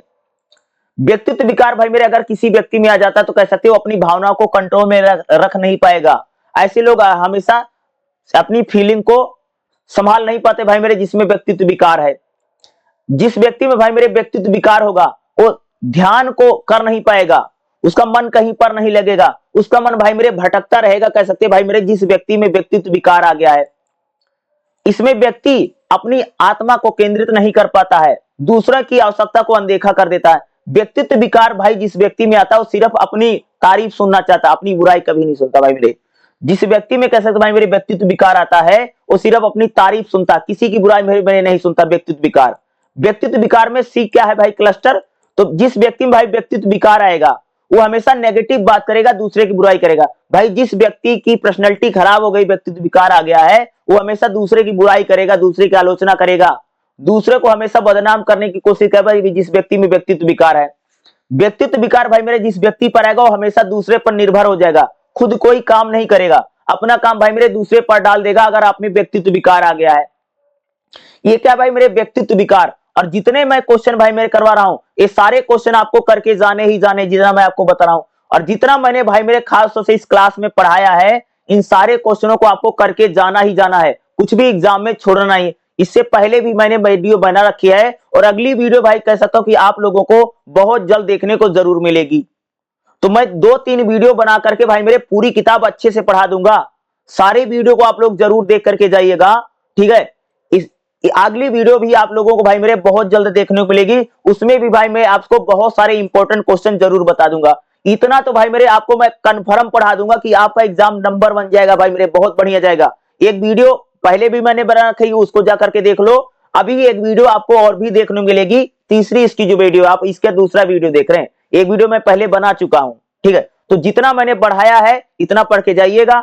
अगले वीडियो भाई मेरे और भी हम लोग इंपॉर्टेंट क्वेश्चन जो बचे हैं वो भी मैं बता दूंगा, लेकिन इसमें भी भाई मैंने बहुत सारे क्वेश्चन बताए हैं, ये भी आपके एग्जाम में भाई मेरे 100% आएगा।